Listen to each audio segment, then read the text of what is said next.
My sister was the only pure, white jasmine flower in the entire entertainment industry to protect her innocence. When the director and the film emperor dragged her into the room, I stepped in front of her without a moment's hesitation. In the end, they tortured me to death, yet my sister turned around and accepted their compensation and favors. Armed with endless resources, she became a film queen, adored and worshipped by the masses. It was only after my death that I realized I was the canon fodder supporting character in this female empowerment wish fulfillment novel, and my sister was the female lead who climbed to the top over my corpse. When I opened my eyes again, I had been reborn back to the very day my sister was dead set on going to that film crew audition. Faced with the director and the award-winning actor's blatant hints, my sister tearfully begged for my help. This time, I will respect her own destiny, and I absolutely will not repeat the same tragic mistake. One, as the director and the award-winning actor dragged me into the room by force. The door slammed shut with a bang, leaving my sister locked outside. Then, a dense, all-consuming pain began to spread across my body like falling snow. The relentless torment began. The agony was so intense I couldn't even scream. I could only feel my pupils slowly dilating as consciousness faded, as the powerful electric shock coursed through me. My body convulsed. In my dazed state, the image of my sister, aloof and elegant, flashed before my eyes. I know the dark underbelly of the entertainment industry all too well. In the entertainment world, my sister Flora's public persona is that of a pristine, one-of-a-kind jasmine flower. Her reputation is one of pure, untainted virtue. The slightest whiff of a scandal with a man would utterly ruin her. So, when the director and the award-winning actor threatened her, I stepped in front of her without a moment's hesitation. In that moment, the pain was so intense my tears flowed freely, yet I let out a relieved laugh. Thank goodness it was me. Surely those two beasts will leave my sister alone now. Before the 7th day of mourning had even passed, my spirit lingered by my sister's side, but what happened next took me completely by surprise. Even the director and the leading actor were caught off guard. They never expected me to die. They threatened my sister into not calling the police and disposed of my body in secret. Flora agreed through her tears, showing not the slightest intention of seeking justice for me. Why is that? It turned out they promised to compensate Flora with the best resources, including a chance to star alongside an award-winning actor, and to propel her to the top as a rising star. After that, the sister I remembered as the best, the one who was so diligent and driven, completely gave up on her independence and self-reliance. My heart turned to ice. So what was the point of me risking my life to save her? Perhaps my obsession ran too deep, for my soul never truly dissipated. I witnessed Flora leverage those resources to ascend to international stardom, becoming an acclaimed actress adored by millions. Later, a journalist discovered she had a sister and questioned her about it publicly. She answered without a moment's hesitation, her expression utterly serene, "I'm sorry, but I don't have a sister. I'm an only child." In that moment, my heart shattered completely, and I wept tears of blood and utter despair. My obsession was so profound that I couldn't enter the cycle of reincarnation. The king of hell, unable to bear watching, tossed me a book. It turned out I was the canon fodder supporting character in this female empowerment wish fulfillment novel, and Flora was the female lead who climbed to the top by stepping over my corpse. How ironic. The sister I protected with my life ended up denying my very existence. Then, she turned around and climbed to her dreams over my blood and tears, now basking in her wealth and glory. How could I not hate her? How could I ever accept this? In my final moment of consciousness, I swore I would never make the same mistake again. If I could do it all over again, I'd make him pay in blood for everything he owed me and everything he did to me, too. I jolted awake from the dream, the soul-crushing, bone-deep agony of my spirit dissolving into the air still lingering in my heart. Opening my eyes, I realized I hadn't died. Instead, I had gone back to the very day Flora was so insistent on going to that film crew audition. At that moment, Flora ran up to me holding her phone, looking a bit upset. "Arya, look, the director and the male lead said they want me to go to the villa for an audition and that they've prepared a surprise for me. Something about this feels off, don't you think?" I watched her quietly, this delicate and seemingly innocent white lotus flower. She was acting so convincingly. If I hadn't been reborn, I might have actually believed her. "Arya, why are you ignoring me? What did you just say?" I forced a smile, masking the hatred I felt as I looked at her. Flora's face was pale, her head bowed in dejection. "Arya, what am I going to do? They said if I don't go, they'll blacklist me from the entire entertainment industry. In my past life, I tried everything to stop her from going. Who in their right mind holds an actor's audition in a private residence? It's clearly a trap, set up specifically to lure her there." She turned it around and blamed me, saying I never considered her feelings and couldn't stand to see her succeed. This time, I won't stop her. If she wants to go, let her go. I have no idea. I'm not in the entertainment industry. I don't know what their actual situation is. Flora looked at me uncertainly, her eyes wide with surprise. "Arya, I'm scared they'll pick on me. Come with me, please." She was always saying that. Back then, I was fiercely protective of my sister, so I'd always agree, but this time was different. "I can't. I've got stuff to I'm swamped studying for the civil service exam. I aced the written exam. With just a little preparation for the interview, I should be able to land the job. Ever since I can remember, the favoritism towards boys in my family was severe. As a result, Flora and I have been inseparable since birth, and we never got to meet our mother. I heard from people in the village that after my mother gave birth to twin girls, her in-laws drove her out for not bearing a son. I was a top student from a young age, and my teachers would sing my praises to anyone who would listen. My sister, however, was completely different. She dreamed of becoming a leading actress from childhood. Countless times, she wanted to drop out of school to audition for film and TV roles early. Each time, I pulled her back from the brink of quitting, tutored her all the way, and helped her get into university too. She may be my sister in name, but I've long taken on the role of the older sibling. I looked after her and protected her even when she got poor grades and our violent alcoholic father beat her. I was always the first to shield her, stepping in front of her, and in the end, I turned out to be the biggest joke of all. After my rebirth, I won't revolve my life around Flora anymore. I'm going to build my own career. Flora was a bit taken aback. Since when did you want to take the civil service exam? What about me if you actually pass? Weren't you supposed to be my assistant? I had almost forgotten about that until she mentioned it. In my past life, I did promise to be her assistant and take care of her forever. I was just thinking about it, but then it occurred to me, aren't you about to become a best actress? By then, you could hire 10 assistants, no problem. Flora was about to say something more, but I had already lowered my head to read my book. Soon after, she left my room. The thought of what was to come made me grind my teeth in hatred. Scenes from my past life kept flashing through my mind. Over and over, I threw myself into my studies with even greater intensity, wishing I could absorb all the knowledge directly into my memory. In this life, I will forge my own path and avenge my past self's miserable death. 3. After finishing my review, I checked my phone's location. Flora went to see the director and the leading actor. After all, she is my own sister. After all, no matter how much I want revenge, I don't want her to make the same mistake, so, using a voice changer, I anonymously called the paparazzi and gave them a tip. I've got a huge scoop. Casper is meeting a woman at the West Hill North Courtyard. Casper, for reference, is the award-winning actor and current heartthrob. Plenty of paparazzi are after a scoop on him. The paparazzi didn't believe me, cursed me out, and called me a lunatic. I was speechless. What an idiot, turning down easy money. So, I turned around and contacted the director's wife instead. Using the secrets I'd witnessed while following Flora in my past life, I easily convinced her that her husband was meeting another woman at the Shishan North Court. My wife cursed aloud. Clearly not for the first time. She hung up the phone in a fluster. But what I hadn't expected was this. The director's wife is really something else. Not only did she charge over there herself, but she also called in a bunch of professional paparazzi. And then, the paparazzi even started a live stream. Netizens caught wind of it immediately, flooding into the live stream, eager to see the juicy details firsthand. So, I was just sitting there in the paparazzi's live stream, watching in real time as the viewer count skyrocketed, hitting 1 million in no time. The show is about to begin. A faint smile touched my lips. Just then, the live stream cut to a new shot, and I saw one of the people I hated with every fiber of my being, Director Vane. He was the one who delivered the final electric shock. That memory is burned into my soul, and I will never forget it. Suddenly, a sharp, shrill woman's voice rang out. The director's wife roared in fury, "How dare you bring a woman into our home? Have you lost your mind? You can't keep it in your pants, you worthless bastard. I'll beat the living daylights out of you." In the barrage of comments, netizens had initially thought the paparazzi's latest scoop was simply about a famous director meeting a beautiful woman at home, but to everyone's utter shock, next, the A-list movie star Casper also appeared on the live stream. He was shirtless, having not yet had a chance to get dressed.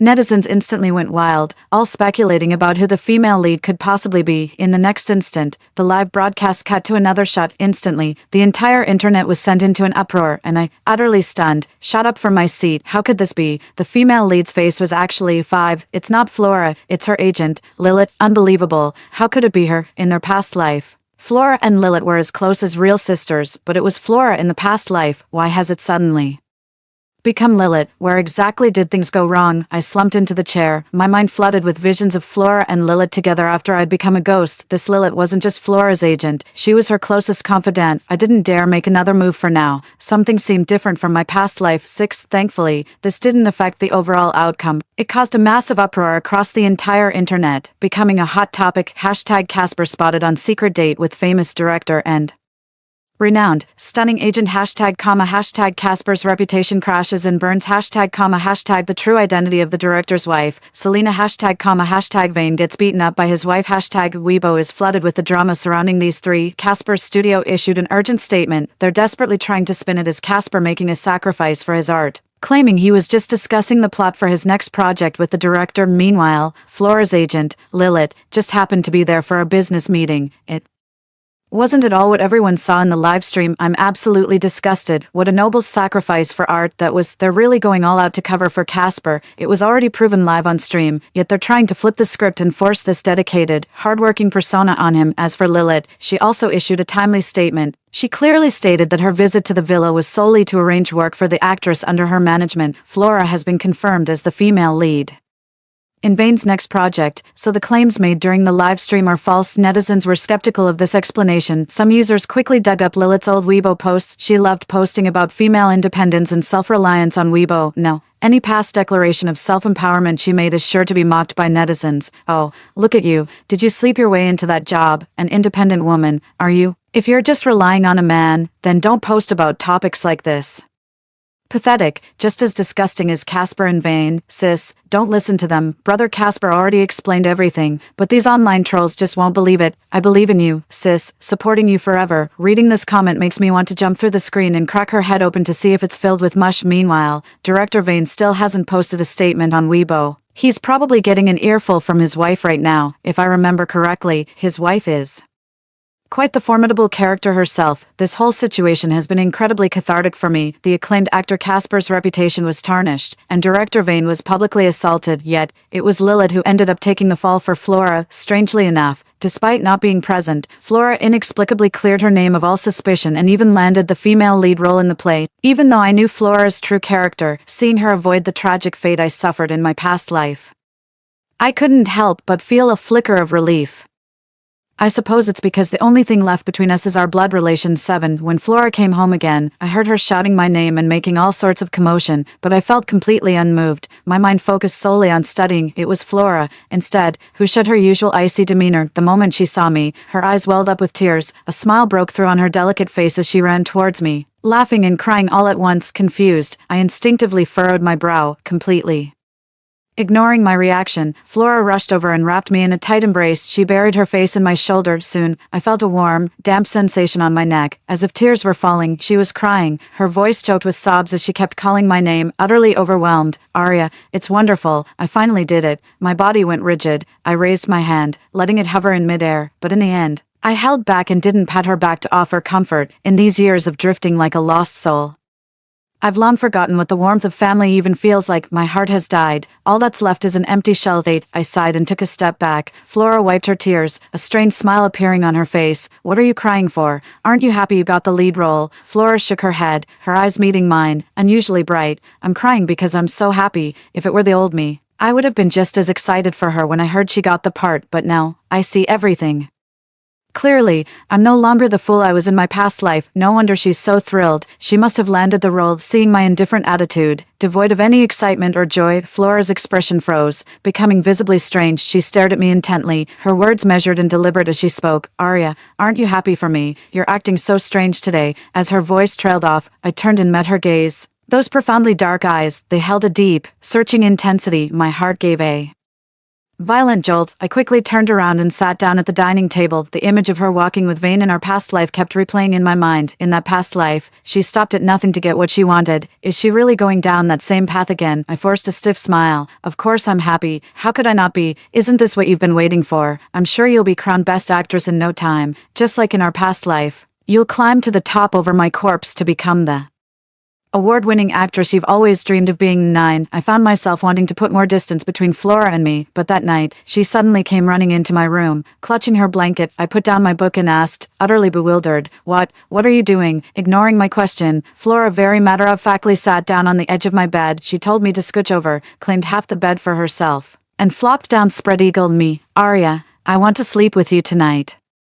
Apart from acting, Flora hates close physical contact more than anything, even with me, her own sister, but this time, defying all expectations, she took the initiative and lay down on my bed. The situation was veering further and further off course, and I couldn't help but ask, "Don't you hate physical contact more than anything?" Flora had already turned her back to me, leaving me with only a view of her retreating figure. Then I heard her whisper softly, "You're not just anyone else. If I remember correctly, we've slept in separate beds ever since we started boarding in middle school. Occasionally, I'd cling to my sister and pester her to share her bed with me. Flora always found it annoying, but she couldn't win against my persistence. Now that she's suddenly being so friendly, I'm really suspicious of her motives. Arya, do you remember when we were kids? We used to share a bed. When it got too hot in the summer, we'd sleep on a mat in the yard. You'd stay up half the night swatting mosquitoes away from me. I've always had a sweet tooth, and mosquitoes just love me. I'd be covered in bites back then. You even went out of your way to get mint leaves to rub on my skin." I was getting a bit impatient listening to her, so now she's suddenly reminiscing about how good I was to her when we were kids. "You stood by and did nothing in our past life, and when you claimed to be the only child, did you ever spare a single thought for the good I once did for you?" A surge of anger welled up inside me, and I couldn't help but cut her off. "Flora, are you going to sleep or not? It's the middle of the night. Haven't you said enough?" The room instantly fell into silence. The night outside the window grew deeper. On the first night of my rebirth, sleep eluded me. I kept seeing the scene from my past life, being dragged into that room and subjected to endless torment. Though the wounds were gone, a dense, phantom pain still lingered. I was trembling uncontrollably, my teeth gritted in pure hatred. I hated their inhuman cruelty, and I hated Flora's utter ingratitude. Suddenly, Flora turned and embraced me, a wave of warmth instantly flooding through my body. I snapped back to reality and turned to look. I saw her lying on my pillow, looking at me with her bright, sparkling eyes. She said with a serious expression, "Arya, don't be upset. When I start earning money, I'll take care of you. I'll work hard so you never have to live through the hardships we faced as children." Again, I turned away and coldly pushed her aside. To say her words didn't move me at all would be a lie. I remember everything, and I will never forget. Later, she did indeed make a fortune and gain status, just as she said she would when we were kids, but I would no longer be a part of it. She would just ruthlessly abandon me to be an only child. Flora never used to talk about this kind of thing with me. She'd just find it annoying, she always said. "Why keep harping on about such old-fashioned stuff? You've got to look forward." But now, she's the one who keeps bringing up these old memories over and over. I couldn't help but start to wonder, had my rebirth truly caused the plot of the book to change so drastically? 11. In the following days, I continued to study diligently for the exam. Whatever Flora did was none of my concern. Everything was calm until the day Flora got the call that filming was starting. She came running over and asked me to go to the set with her. I looked up, startled, my face a picture of surprise as I stared at Flora, but she wasn't joking. She blinked earnestly. "Arya, please come with me. You can look out for me if anything happens. You've always been the one who cares for your sister the most, haven't you?" I couldn't help but laugh at myself. So she's been doing all this lately, and here I was, foolishly thinking she might have changed, that she wouldn't use me as a shield like she always did in our past life. I guess a leopard really can't change its spots. In the end, she still expects me to sacrifice everything for her without question. I made an excuse about needing to study and flat out refused, but Flora kept pestering and wheedling in front of me, dead set on making me go. Then it occurred to me, and my desire for revenge began to stir once more. If I joined the film crew, I might be able to dig up more dirt on Casper and Vane. I'll bide my time and wait for the perfect moment to strike. With the whole film crew watching, they wouldn't dare try anything. Besides, I've prepared a few special surprises for them these past few days. So, I agreed once again. Flora seemed quite pleased and immediately, rather uncharacteristically, started packing her bags. Not only did she not let me help with her things, but she also went ahead and folded my clothes for me, thoughtfully packing the book I was planning to read. I took in Flora's whole series of actions. I couldn't help but frown. Something was definitely off about this. What on earth is she trying to do? 12. When I arrived on set, Flora and I sat together in the filming area. She read the script, and I read a book. Suddenly, a scorching gaze was cast directly towards me. I looked up instinctively, my eyes meeting Casper's in that very instant. His gaze was unnervingly sinister and profound, like that of a predator locking onto its prey. Without thinking, I crumpled the page in my hand. Suppressing a wave of nausea, I lowered my head, feigning ignorance, and bided my time. Not long after, Flora went to rehearse with a supporting actor from the play, leaving me sitting here alone. Just then, a woman approached. I recognized her. In her past life, she had been Casper's assistant. "Miss Song, your sister asked me to tell you to fetch her costume from the dressing room. She needs it urgently. The locker room. Is it excellent? Casper has picked a fine spot, very suitable for our business." A sharp glint flashed in my eyes. And I couldn't help but let a slight smile curl at the corner of my mouth before quickly suppressing it, then putting on the act of a naive, sweet university girl. I quietly followed behind the female assistant, my right hand, hidden in my pocket, quietly tapped to start the voice recorder on my phone. Just as I expected, the moment I entered the locker room, Casper was standing there, and he told his assistant to wait outside and keep watch. Once she left, it was just Casper and me alone in there. "Mr. Casper, I'm here to collect my sister's costume," I said flatly, but Casper suddenly started walking toward me. In an instant, a heavy wave of perfume hit me, the exact same scent I smelled the night I died. It was thick and cloying. A chill of disgust ran through me. Casper looked at me, a roguish smirk playing on his lips as he raised an eyebrow. "So your name is Arya, is it? Then Arya it shall be. Arya, I've heard you and your sister don't get along, always at each other's throats. Why not come with me instead? I can guarantee you'll never want for anything." As he spoke, Casper reached out to pull me close, but my expression darkened, and I sidestepped his touch. Casper's handsome face twisted into the visage of a man-eating demon, his very breath becoming utterly repulsive. "Don't be scared, Arya. I just think you're just as pretty as your sister, and you've got a great figure too. You look so much like her. So, what do you say? Ever thought about staying by my side as her replacement? If I can't have your sister, having you instead shouldn't be a problem, right?" I gritted my teeth in fury, my eyes blazing with rage. Before I could even protest, Casper, in his narcissism, took my silence for consent and leaned in to kiss me. I turned my head away, taking a step back and moving out of the security camera's line of sight by the door. Casper closed in again, his expression twisting, a faint, unsettling smirk playing on his lips. I couldn't help but let out a cold, mocking laugh. He naively thought his prey was within easy reach. Never suspecting I was already prepared, seizing the moment, I whipped out a mini stun gun and lunged forward with a thunderous strike. The air crackled and snapped with a surge of electricity. In an instant, the muscles in Casper's face twitched violently, his pupils dilated, and his entire body went rigid as a corpse. He seemed on the verge of suffocation, his breathing becoming rapid and ragged. I shoved him hard to the ground, looking down at him as he lay sprawled on the floor. I moved with lightning speed. Casper didn't even see the stun button before he was rendered powerless to resist. To make sure he got the full experience, I cranked the stun button to its highest setting right from the start. This was a modified model, 10 times more powerful than the standard issue. Then, I drove my foot into his abdomen. I watched as his face contorted in agony, brows furrowed, features twisted, sweat beading and rolling down his forehead. But even that wasn't enough to quell the hatred burning inside me. I let out a mocking laugh. How was it, Casper? Not a pleasant sensation, was it? Getting electrocuted. Back then, I endured it for a full 3 hours. Every single minute, every single second, was 1,000, no, 1,000,000 times more agonizing than what he felt. It's still not enough. How could I just stand by and watch him fall? He deserves to never get up again, to live out his days as a useless cripple. After all, isn't a fate worse than death so much more satisfying? So I simply extended my stun baton, transforming it into a pair of electrified nunchaku. The current crackled to life once more, and Casper's terror was plain to see, his body trembling. He shrank back in fear, yet I kept advancing, leaving him with nowhere to run. But just as I raised the stun baton, ready to deliver my gift, the sound of urgent footsteps suddenly reached my ears. Amidst the repeated calls of Arya, "Flora is here," my gaze flickered, then settled on Casper. He scrambled to his feet, dusting himself off and straightening his clothes. "How ridiculous, at a time like this, and you're still worried about appearances? Fine, I'll save this for payback later." I calmly stowed the stun baton up my sleeve. Just then, Flora walked in and happened to see Casper straightening his clothes. In that instant, her face darkened, and her eyes instantly filled with a torrent of hatred. Before Casper could even speak, Flora slapped him hard across the face. I raised an eyebrow, utterly taken aback. She was nothing like this in her past life. Flora stepped in front of me, her voice icy and menacing.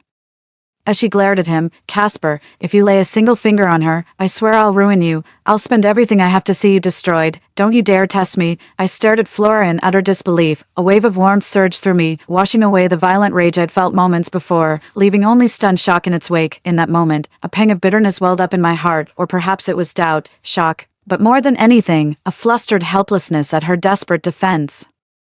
All these emotions swirled together, lingering in the air. Before I could even process it, Flora had already taken my hand. Her palm was wonderfully warm, and for an instant, it felt like being a child again, but it was only for a fleeting moment. I can't forget what Flora did in her past life. Why is she protecting me like this? 13. I followed Flora and left the film set. My mind is in turmoil, filled with the image of her just now standing up for me. Flora is completely different from before. She's become much more compassionate now, but Why would she rush out to protect me without a second thought? Looking at my hand held tightly in hers, I fought back the tears and pressed my lips together, but then, she suddenly flung my hand away, whirled around, and glared at me. Arya, Flora's brow furrowed slightly, her delicate face a mask of anger. Are you out of your mind? Was all that schooling for nothing? Do you have any idea what he wanted from you? Do you know how frantic I was when I finished filming and realized you were gone?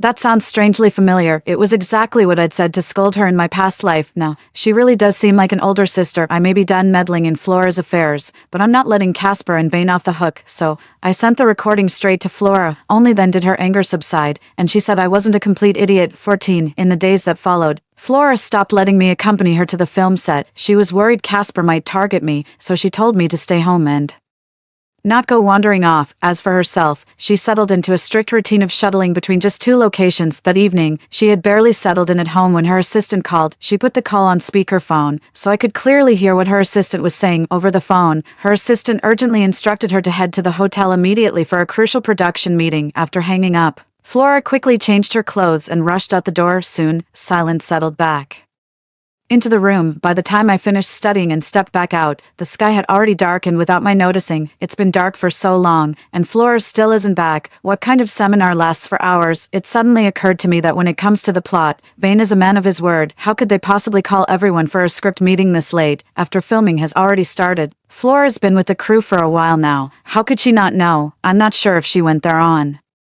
purpose. Just like in my past life, remembering how meddling in other people's business led to my miserable fate in my past life, I instantly calmed down, but then, out of the corner of my eye, I spotted the strawberries on the dining table, and I froze. I remember when I was 7, walking home from school with Flora, passing by the strawberry field, I was tempted by the luscious, ripe berries and couldn't resist reaching out to pick a couple. However, the strawberry field had surveillance, and I got Flora caught along with me by the owner. He contacted my dad right away. My dad had a reputation for beating people half to death. I was so terrified, I couldn't stop crying and my whole body was shaking, but to my surprise, after we got back, it was Flora, who I'd dragged into this, who stepped up and took the blame for me. She got a brutal beating for it. Afterward, she lay weak and pale in bed, her body covered in bruises. I was afraid she might die. I cried my eyes out, a complete mess of tears and snot, yet Flora didn't blame me at all. Instead, she pretended it was nothing and comforted me. Memories came flooding back, and I hesitated. That was the only time she ever helped me. In the end, I couldn't help but take out my phone, wanting to text Flora to warn her of the danger, but the moment I unlocked it, a breaking entertainment news alert popped up, and the subjects of the news were none other than Flora and Casper. 15. My heart sank, and I quickly clicked to watch. In the video, a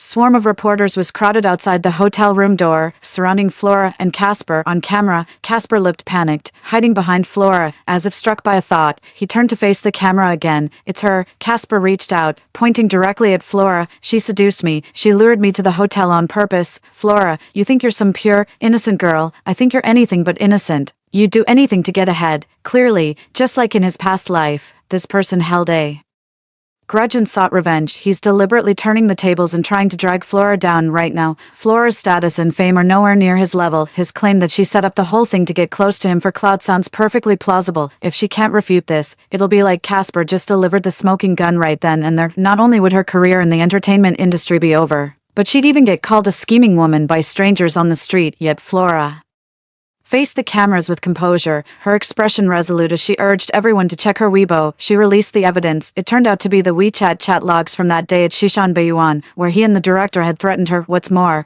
it seemed Flora had someone prepare in advance. They even pulled up the hallway surveillance footage from outside the hotel room. The footage clearly shows that Casper was the one who made the first physical move, and if all that isn't enough to prove it, Flora just posted another Weibo update. She released the audio I secretly recorded in the locker room that day. The truth is out. Facing the camera, Flora raised an eyebrow and smiled. Tell me, Mr. Casper, which single accusation of mine has been unfair to you? The 3 pieces of evidence struck like MJ Ilner, leaving Casper utterly speechless. Watching him on the brink of ruin filled me with a surge of vindictive pleasure. I thought, for a moment, that this matter was finally over. I can't believe the police got here so fast. They arrived on the scene and arrested Casper on the spot, citing suspicion of assaulting a woman. Casper stared at Flora, his eyes burning with resentment. She just smiled sweetly and admitted it outright. You guessed right, Casper, it was me. I called the police, and with that, the matter was settled. Yet, Flora calmly exposed the scumbag in front of the media, gaining tens of millions of new followers overnight and capturing widespread attention online. Everyone praised her as independent, resilient, and unflappable in a crisis, a true friend to women everywhere. 16 At this critical juncture, Vane, who's been colluding with Casper, is in no position to retaliate against us anymore. Under pressure from the investors, the male lead of the show was, unsurprisingly, recast. All of this happened in the blink of an eye. I snapped out of my shock and slowly began to piece things together. If Lilith showing up at the villa that day was an accident, then what? About Casper's MJ, Lner this time.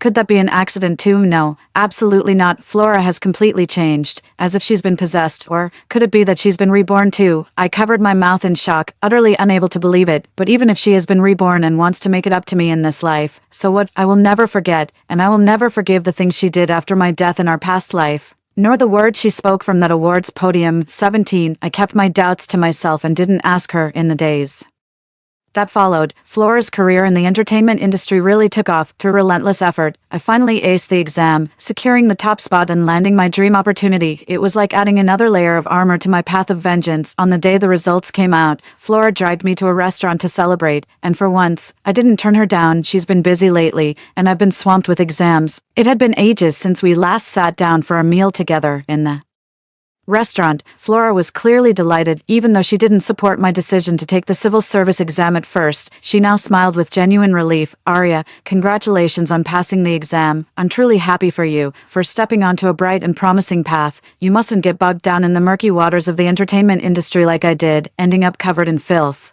Thank goodness I didn't hold you back this time. I managed not to drag you down. Flora was crying tears of joy. She lowered her head, and suddenly, large teardrops began to fall. It was as if a long-suppressed emotion had erupted in an instant. I looked at her, bewildered. I remember in my past life, even when I died, I never saw her weep so bitterly, but now, it's as if a long-suppressed release finally let go, and she broke down into unrestrained sobs. It makes me wonder, has she suffered even more than I knew? Suppressing the ache in my heart, I took a quiet sip of wine. In the past, I would have certainly cried my heart out with her, but not anymore. Now, I don't even have the thought of handing her a tissue. After a few rounds of drinks, Flora was clearly feeling it, a hazy drunkenness glazing her eyes. She lowered her voice and suddenly began to murmur to herself, Arya, I've finally found you again. In this life, let me be the one to protect you. Okay. At those words, my fingers gave an involuntary twitch. Shock, disbelief, and astonishment intertwined in an instant, washing over me.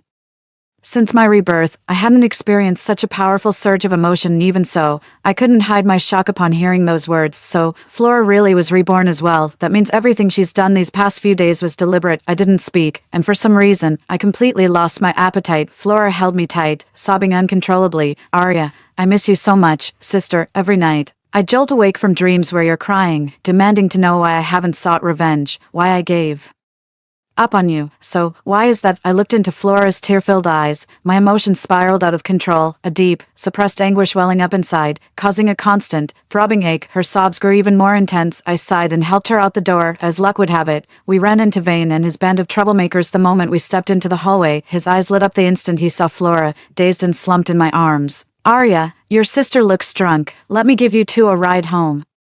I knew exactly what that bastard was up to. I flat out refused and tried to walk past him with Flora, but then, he had his cronies block my path. His friend said, You're just a little girl with no sense of propriety. Don't you know how things work? It's your sister's good fortune to have caught the eye of our director, Vane. Would you like that good fortune for yourself? I tried to push them away, but Vane grabbed my wrist. Let go of me. My heart sank. His fingers felt like venomous claws, and the very wrist he grabbed felt tainted. Using brute force, he began dragging Flora and me, trying to shove us into the private room. Thankfully, ever since my rebirth, I had prepared quite a few gifts for Vane and Casper. Seizing the moment he was distracted, I twisted my hand sharply, clenched it into a fist, and used my thumb to press open the ring on my index finger. In an instant, the sharp blade thrust toward Vane. Vane let out a pained cry, his face instantly turning pale. He opened his hand to see a large pool of blood spreading across his palm, a steady stream welling up and spilling out. With a strike like mine, the lightest touch draws blood, the heaviest breaks bone. I applied just enough force. Now he has to get to a hospital to get it bandaged and stop the bleeding in time. And then, without a trace of expression, I retracted the blade from my ring and suppressed the upward curve of my lips. You bitch, what did you do to me? With that, Vane raised his other, uninjured hand to Slap me. I instinctively tried to dodge, when suddenly, someone grabbed his arm. It was Flora. Her eyes were glazed over, and she suddenly started acting out in a drunken rage, clutching Vane's arm. She opened her mouth and bit down hard. Vane's forehead was slick with cold sweat from the pain, a guttural roar tearing from his throat, but a grown man was still not an easy opponent to handle. He cursed violently, shoved Flora aside, and prepared to strike again, yet Flora shielded me fiercely with her own body, her beautiful eyes blazing with pure fury. The pungent smell of alcohol on her was far from pleasant, yet it somehow brought a stinging wetness to my eyes. Suddenly, she delivered a swift, righteous kick, striking Vane squarely in the groin. It was too fast for him to dodge. He let out a sharp cry of agony and crumpled to the ground, clutching himself. As luck would have it, he landed face down, so Flora couldn't hold back and threw up all over Vane's face. Utterly disgusted, Vane hunched over, legs clamped together, and scurried urgently toward the bathroom. Flora, you're going to pay for this. Watching Vane's humiliating retreat, I almost burst out laughing on the spot, yet the hatred from my past life still clings to my heart, refusing to fade. This suffering doesn't even come close to half of what I endured in my past life. Scum like this deserves to be ruined and brought to justice. An itch for action stirred within me. My hand drifted toward the stun gun in my pocket, tempted to do something. Flora suddenly snapped out of it, grabbed me, and we bolted from the restaurant. Once we got home, I started to worry about Flora. Indiana, her drunken rage. She kicked Vane right in the family jewels. Vane is definitely going to make her life difficult for this. But then Flora suddenly sat down right in front of me, with a firm tone and a look of utter seriousness. She said, "Don't worry. Justice might be late sometimes, but trust me, one day, I'll make sure it arrives right on time." My heart gave a violent jolt. I had no idea what Flora was really referring to with those words.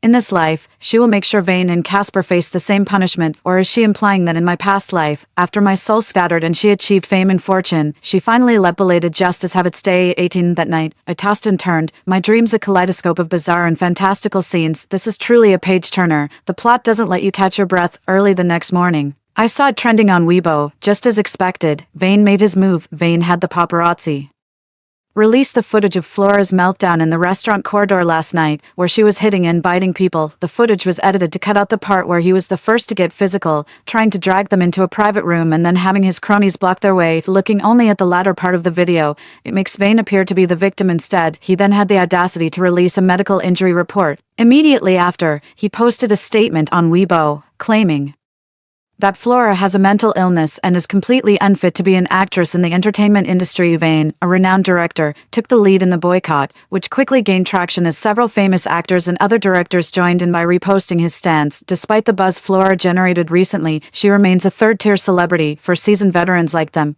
who have navigated the entertainment industry for decades, it was simply too much to handle. Their credibility couldn't match the other side's either. What's more, Vane has the original video, which means the evidence is in his hands and out of our reach. Flora couldn't explain the situation right away, and it instantly sparked a wave of online backlash. Just then, a frantic knocking sounded at the door. Before I could even step out, I heard my agent, Lilith, speaking outside. "Flora, go apologize to Director Vane right now. Director Vane is only nice to you because he likes you. Don't you get it?" I saw Flora grinding coffee beans, saying nothing. Lilith was beside herself with rage, her tone growing increasingly vicious. "Are you just ignoring me now? Flora, you've only starred in one leading role and you're already getting a big head. I can tell you'll never amount to anything." Flora placed the coffee in front of Lilith. "Want some? And another thing, I never wanted to amount to anything. You expect me to apologize? Not a chance." As if worried Lilith didn't believe her, she emphasized each word, saying fiercely, "Not in this lifetime." Lilith flew into a rage and started yelling at her. "Flora,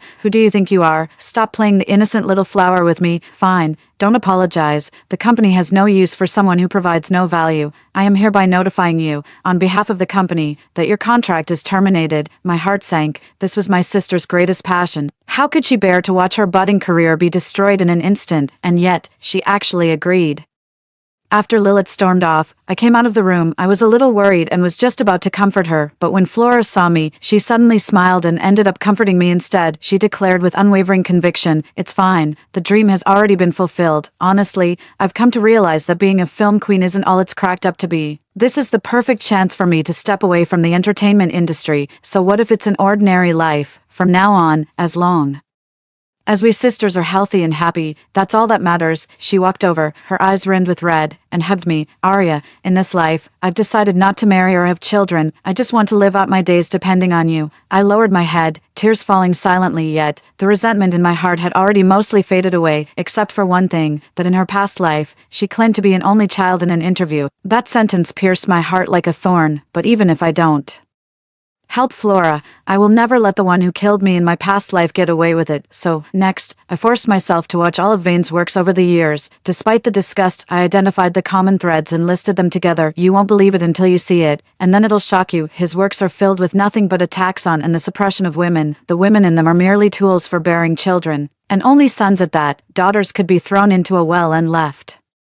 to drown. What's more, within these works, women can be trampled upon and beaten at will by men, serving to flaunt their authority. This is nothing but the erasure and humiliation of women. Vane imposes his own shifting perspectives onto the plot, forcing them upon the audience and subtly making them adopt his worldview. After finishing it quickly, I was so furious that I stayed up all night writing a 10,000-word critique and filed a real name report against Vane for maliciously slandering female characters. The article is brilliantly written, every word a gem, offering a scathing satire on the toxic influence Vane, as a director, has on society. The post really resonated with netizens and spread like wildfire. Within days, someone dug up my personal information, found my exam scores on the official website, and posted them on Weibo. They combed through the scores of candidates for the same position in previous years. Netizens discovered that on my first attempt, I had smashed the overall score record, leaving the second-place candidate in the dust by a huge margin. Then, my true identity as Flora's twin sister was completely exposed. Just like that, I blew up and went viral beyond my own circle. With the traffic maxed out, my real name report finally took full effect. The relevant authorities swiftly intervened, forming a special investigation team to look into Vane. 19. Public opinion has shifted once again. Following the clues, sharp-eyed netizens quickly began speculating about the true nature of that video. Why didn't Flora target anyone else in the video? And of all people, they had to go after Vane, and they kicked him there. Whether this footage is incomplete or has been edited remains completely unknown. Seizing the moment as public opinion was shifting, I immediately took Flora, disguised ourselves, and went to the hospital for a psychiatric evaluation. As soon as the report came out, Flora immediately took to Weibo to prove she had no mental health issues whatsoever. 20. What a coincidence. We had just left the hospital when we ran into Vane's wife, Selena. When she saw us, her face lit up with a joyful smile. I finally found you. Can I buy you all a coffee? I eyed Selena warily. After all, she's Vane's wife. This could very well be a scheme they cooked up together. Seeing how cautious I was, Selena gave an awkward smile. In that case, I'll get straight to the point. Vane and I are divorced. No kids, no strings attached. Over the years, I was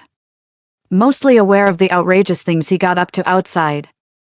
Honestly, I'd wanted a divorce for a long time, but I never had the courage. I always thought I could just endure it a little longer, but this time, seeing you all band together on Weibo and face things so bravely, I wanted to be brave with you. Just this once, at the cafe, Selena told us the whole story from beginning to end. It turns out, years ago, while filming a horror thriller, Vane actually caused someone's death on set. All for the sake of the plot's authenticity. He killed that man with his own hands. Back then, he simply paid off the family with a sum of money to settle the matter later. That film became a massive hit, instantly establishing it as his breakthrough work. But over the years, Selena has stayed by Vane's side and gathered quite a collection of valuable items. Among them is the recorded evidence from that very family. We handed the evidence directly over to the police. This time, Vane has nowhere left to run. The news of Vane's imprisonment sent shockwaves through the community. After he was locked up, the restaurant owner, no longer afraid to hide the truth, released the entire video from that night. In an instant, Flora became the first to stand up against the corrupt and defy their power. Her public image in the entertainment industry has undergone a complete transformation, shedding the innocent girl-next-door persona and emerging as a strong,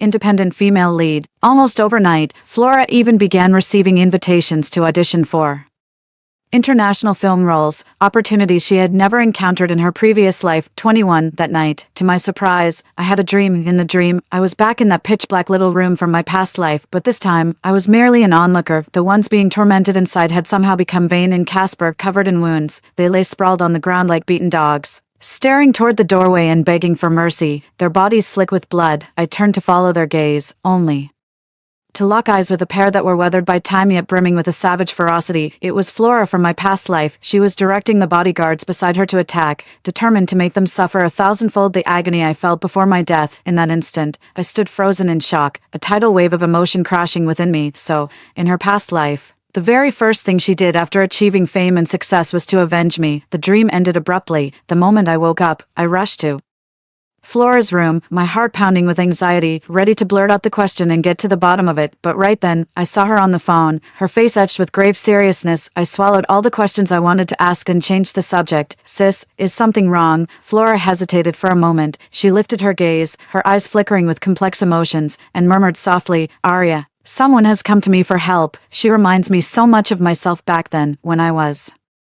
cornered and on the verge of being blacklisted. In this glamorous, cutthroat world of showbiz, there are so many girls just like the old me who need help, right? I could clearly see the fear and panic in her expression, and I nodded earnestly, yes, but don't be afraid. Flora shook her head, her dark hair covering half her face, the corners of her mouth lifted in a bitter smile. I'm not afraid, but if I do this, I'm bound to make a lot of enemies. I don't care about my own future, but right now, I'm truly terrified of you getting hurt again. My heart jolted violently, a surge of overwhelming warmth flooding into it in an instant. Gazing into her worried eyes, I tightened my grip on her hand and looked at her with unwavering resolve. Sis, do what you think is right. I'm fine. Don't worry. Flora suddenly lifted her head, a bright light shimmering in her eyes. She gazed at me for a moment, then finally broke into a gentle smile. All right, I'll listen to you, little sister. 22, Flora told me she had offered a hefty sum to hire a private investigator and a top-tier lawyer to gather and organize the evidence. I imagine things will progress quickly. Sure enough, it wasn't long before we obtained a substantial amount of evidence together. We also quietly located dozens of young women who had been victimized. They saw that both Casper and Vane had been apprehended. Flora was willing to cover their penalty fees and even connect them with resources and audition opportunities. This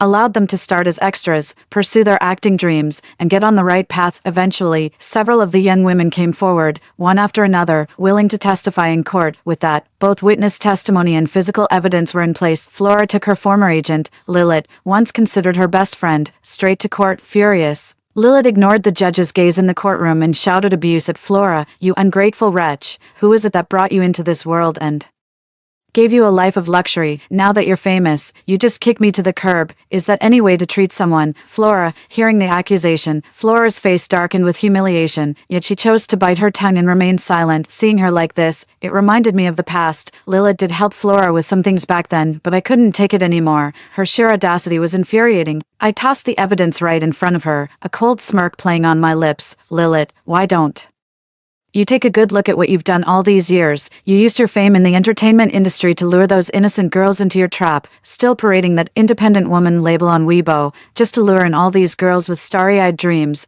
They trusted you completely at first, just like Flora did, and you deceived them into signing those predatory contracts, packaged them up, and forced them to trade themselves for opportunities. Lilith, after all this, do you feel even a shred of remorse? You've lined your pockets, but look at what you've done to them. Look at the state they're in. As the words hung in the air, I turned and looked at the girls sitting in the courtroom gallery. A bitter ache welled up in my chest, almost too much to bear. It turns out I am far from the only victim caught in the shadow of this industry chain. In places beyond my sight, they live in fear of the powerful, crushed and tormented into submission. Yet here, within my current view, they are all emaciated, their spirits and condition visibly poor. Beneath their meticulous makeup, exhaustion is unmistakable, and their eyes burn with pure hatred at the sight of Lilith. The agony of being tortured is unbearable. I've experienced it firsthand. The body can be healed, but the scars on the soul may never fully mend. With the evidence irrefutable, Lilith finally confessed. In a bid for leniency, she confessed outright, naming all her accomplices and the shadowy masterminds from the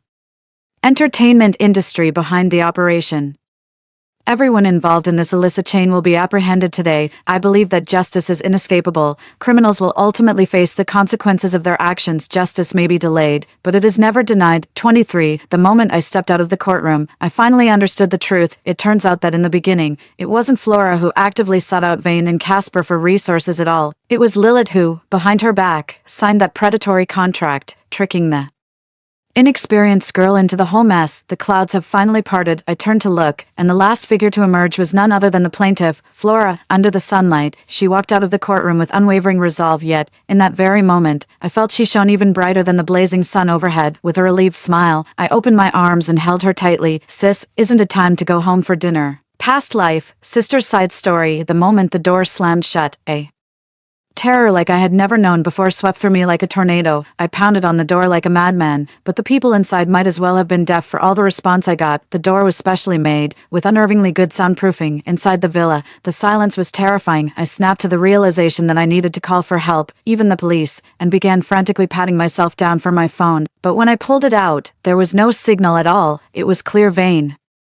and Casper had come prepared. They must have installed a signal jammer in this remote villa ahead of time, with no way to call for help. If I was going to save my sister, I had to rely on myself. All my usual cool composure gone, I scrambled to the first-floor kitchen in a panic, grabbed a kitchen knife and a hammer, and charged back, with a cleaver in my left hand hacking at the door, and a hammer in my right pounding the lock. After struggling for what felt like an eternity, the door remained stubbornly shut. Unbeknownst to me, tears had already spilled and pooled on the floor. As time dragged on, I finally broke down, sobbing uncontrollably. I pounded on the door, screaming for them to let Arya go. Do whatever you want to me instead. Take me. I'll do anything. The room was utterly silent, the soundproofing too effective. I couldn't hear a sound from inside. And whoever was in there likely couldn't hear the commotion outside either, even though the recoil had left my hands swollen, aching, and bleeding. I still refused to give up. In the end, I couldn't even hold the knife steady. I had to use both hands, putting every last ounce of my strength into smashing the door with the hammer. Finally, the door gave way. I scrambled to my feet, eyes burning, and charged inside, screaming my sister's name, a name I had always found tacky and was reluctant to use. But this time, no matter how I screamed myself hoarse, the girl who would always turn to me with a gentle smile would never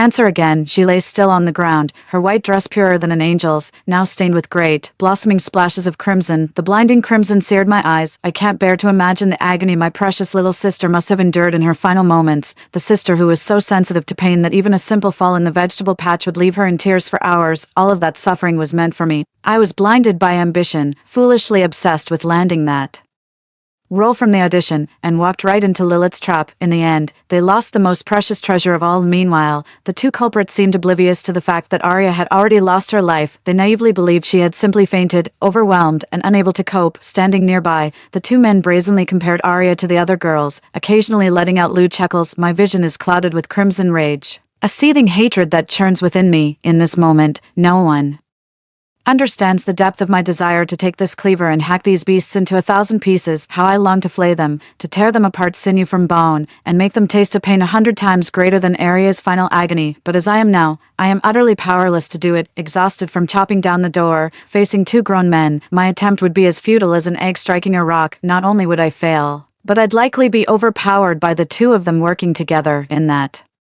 moment, I wouldn't even be able to defend myself, let alone exact revenge. Moreover, judging from their casual conversation, Arya and I weren't their first victims, and they weren't even the masterminds behind this illicit operation. There's an even larger organization behind all of this, pulling the strings, and the intermediary is none other than my agent Lilith, whom I trusted with all my heart. Through her pipeline, they continuously prey upon innocent and naive young women. It's a chain, one link after another, all tightly interlocked. Every single person whose hands are stained with Arya's blood. I won't let a single one of them get away, even if it kills me. At that moment, having finished their conversation and shared a laugh, Casper and Vane walked over side by side. When the girl on the ground showed no sign of movement after a long moment, they immediately sensed something was wrong. After checking her breath, the two exchanged a glance and instantly panicked, noticing me standing over the body. They swiftly moved to flank me from both sides. Vane was the first to threaten, "If you dare breathe a word of what happened today, I swear I'll use every resource I have to blacklist you from the entire entertainment industry. If I get blacklisted,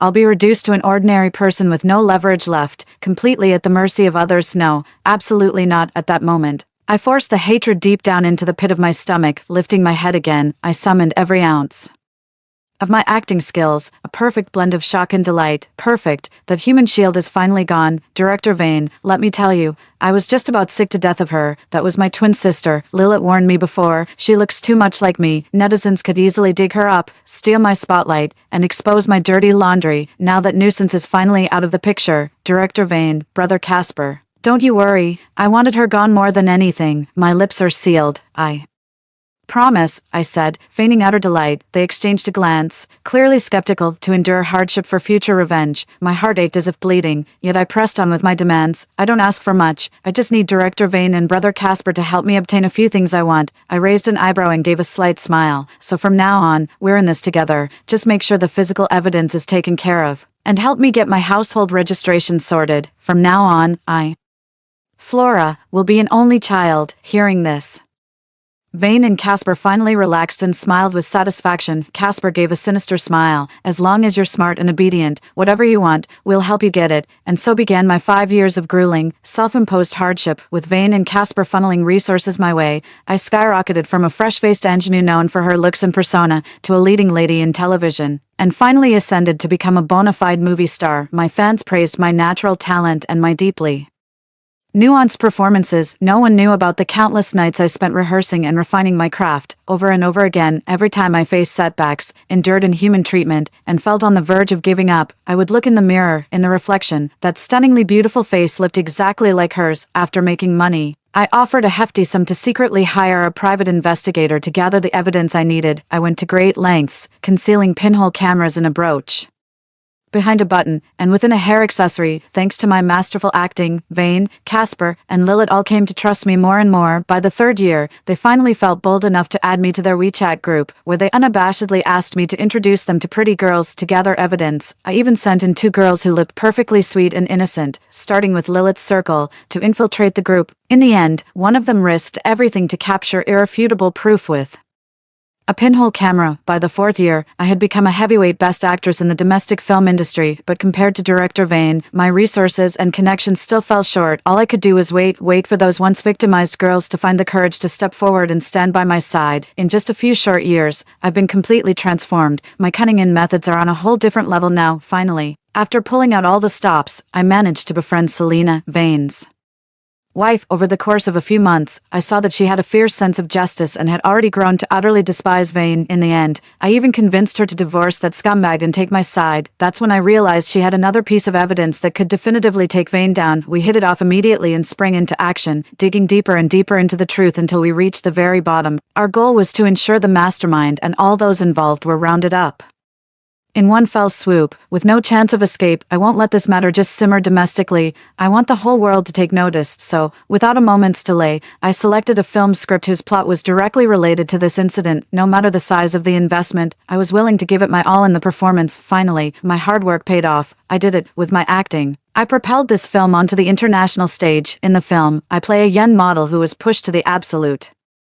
brink by the industry's dark underbelly of exploitation, yet she chose to rise towards the light, refusing to the bitter end to ever give up or surrender. When I walked the red carpet at the opening ceremony of the International Film Festival, I was met with a barrage of questions from journalists. I only answered one of them: I'm sorry, I don't have a younger sister, I'm an only child. After answering smoothly and with no further obstacles, I finally stepped onto the podium. At that moment, all eyes were on me, with cameras from journalists around the world trained in my direction. The moment I picked up the microphone, I turned the conversation with unwavering resolve. I'm sorry to tell you all this. I am an only child now, but I wasn't always. I had a twin sister named Arya. Ever since she died, in my heart, I haven't been Flora. I became Arya. I've lived for her, waiting for this very day, to bring that monster to justice. As my words hung in the air, the entire room erupted in an uproar. The henchmen of the corrupt faction, sensing the danger, immediately ordered the security guards to rush forward and subdue me, but they were blocked by the dense throng of reporters and couldn't get through. As the film clip played slowly on the large screen behind me, at that moment, I personally unveiled the past that had been sealed away for 5 years. It was so brutal and drenched in blood. After the story was told, the young woman who had once been victimized finally found the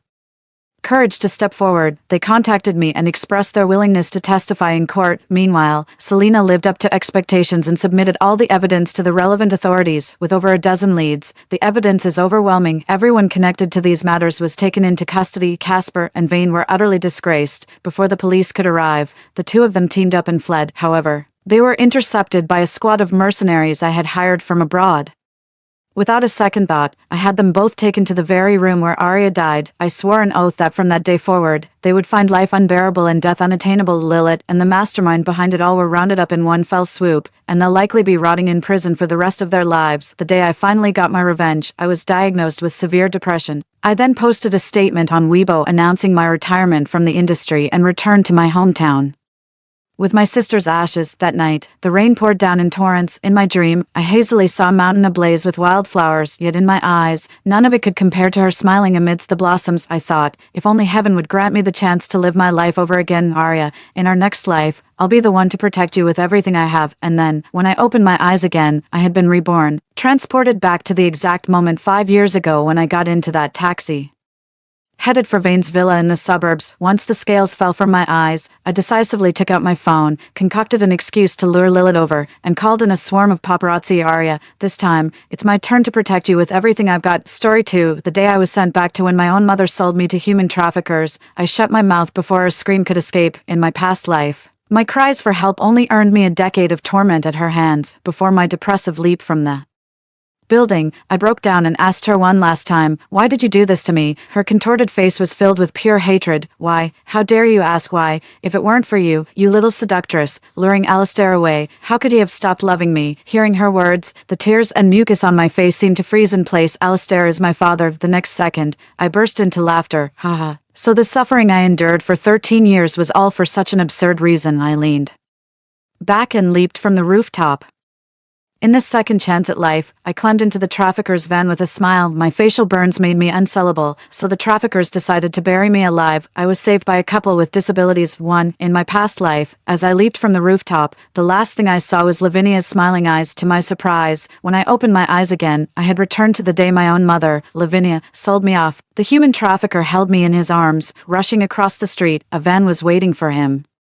In the dimly lit alley on the other side, in my past life, I drank the milk Lavinia handed me. It was the first time in 3 years she'd given me anything, and she smiled at me so tenderly. Overjoyed, I thought my mother finally loved me. Perhaps the sedative wasn't strong enough, because I woke up midway, seeing a strange man. I burst into terrified sobs, crying out for Mom over and over. The passers-by immediately turned their attention toward us. The trafficker quickly put on a coaxing smile and said, "Don't cry, sweetie, Mommy's waiting for us at home. We just need to cross the street and we'll be there." Then he lowered his head, glared at me with a vicious look, and hissed through clenched teeth, "You little brat, if you keep crying, I'll strangle you." Terrified, I started hiccuping, my lips trembling and tears welling up in my eyes, but I didn't dare make another sound while crossing the zebra crossing. He averted his eyes from the traffic police and tried to blend into the crowd.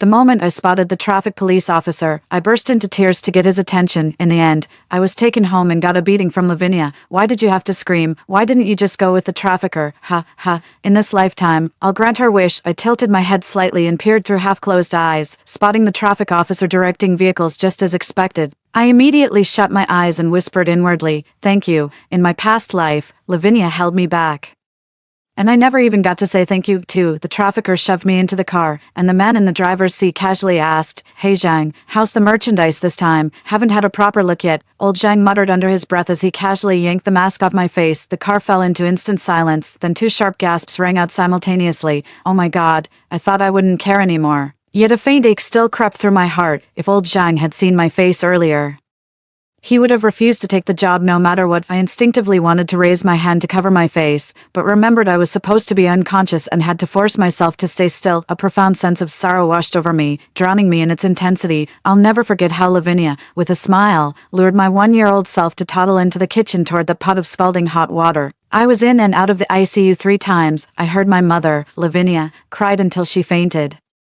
When she came to, she kept vigil outside the ICU, refusing even a sip of water and shaking her head at anyone who tried to persuade her. Everyone said, "It's not your fault, you need to take care of yourself." My father, Alistair, held her tightly, his voice filled with regret. "Lavinia, seeing you like this, I regret it. If I had known she would cause you so much pain, I would never have insisted on having her. It's all my fault. I was lucky to survive, but ended up with burns covering 80% of my body and my right face completely disfigured." She threw herself onto me, sobbing as if her heart would break, yet whispered in my ear in the gentlest voice, "If you dare tell anyone I let you into the kitchen, I'll throw you out." Looking back now, it just seems ridiculous. Back then, I hadn't even learned to speak yet. 3, damn it, that bitch screwed me over. Old Zhang cursed under his breath, yanked the car door open, and dragged me out in a huff. "Old Zhang, have you lost your mind, old Lian?" The driver's seat grabbed him, slammed the door shut with a bang, and glared at him with wide eyes. What do you think we are? We're public enemies. Are you just walking into a trap? Then what do you suggest we do? Old Zhang threw me into the seat, irritably lighting a cigarette. $3,000. I was counting on this job to take my son to the amusement park. Now it's all gone down the drain. Smoke filled the car, boldly sighed. Let's dump it. This stuff isn't worth anything anymore. No way. Old Zhang took a sharp drag from his cigarette. What if there's a market for this somewhere? Zhang oldly slapped the cigarette out of his hand, jabbing a furious finger at him. We're no saints, but we can't stoop to that kind of cursed business just for money. The vehicle sped through the mountain forests inside. The other children gradually woke up, their cries and whimpers rising and falling in waves. Only I remained silent, huddled in the corner. Shut the hell up, all of you. Old Zhang, sitting in the passenger seat, slammed the seat and turned around with a menacing glare. Keep crying, and I'll throw you all out to feed the wolves. Before the words had even faded, a long, drawn-out wolf's howl pierced the pitch-black night. The crying stopped abruptly, for the car broke down on the mountain road, and I knew this was my only chance. I immediately shook all the children in the car awake and whispered urgently, I'll distract one of them. Run if you can, if you're too scared, hide first, and go find the police at daybreak. With that, I climbed out through the car window and deliberately kicked a stone to make noise. Oldly, who was fixing the car, didn't move, but old Zhang came cursing after me. You little brat, I'm gonna break your legs. I ran for my life, branches scraping my face painfully. To buy them more time, I kept running in circles. When I was caught, old Zhang slapped me so hard my head spun and my cheek swelled up instantly. Back at the car, only 2 children were missing. Old Zhang stood before us, his face calm but his entire demeanor teetering on the edge of fury. Whose idea was this? Tell me, and I'll send you home. The children exchanged uneasy glances. Is that true?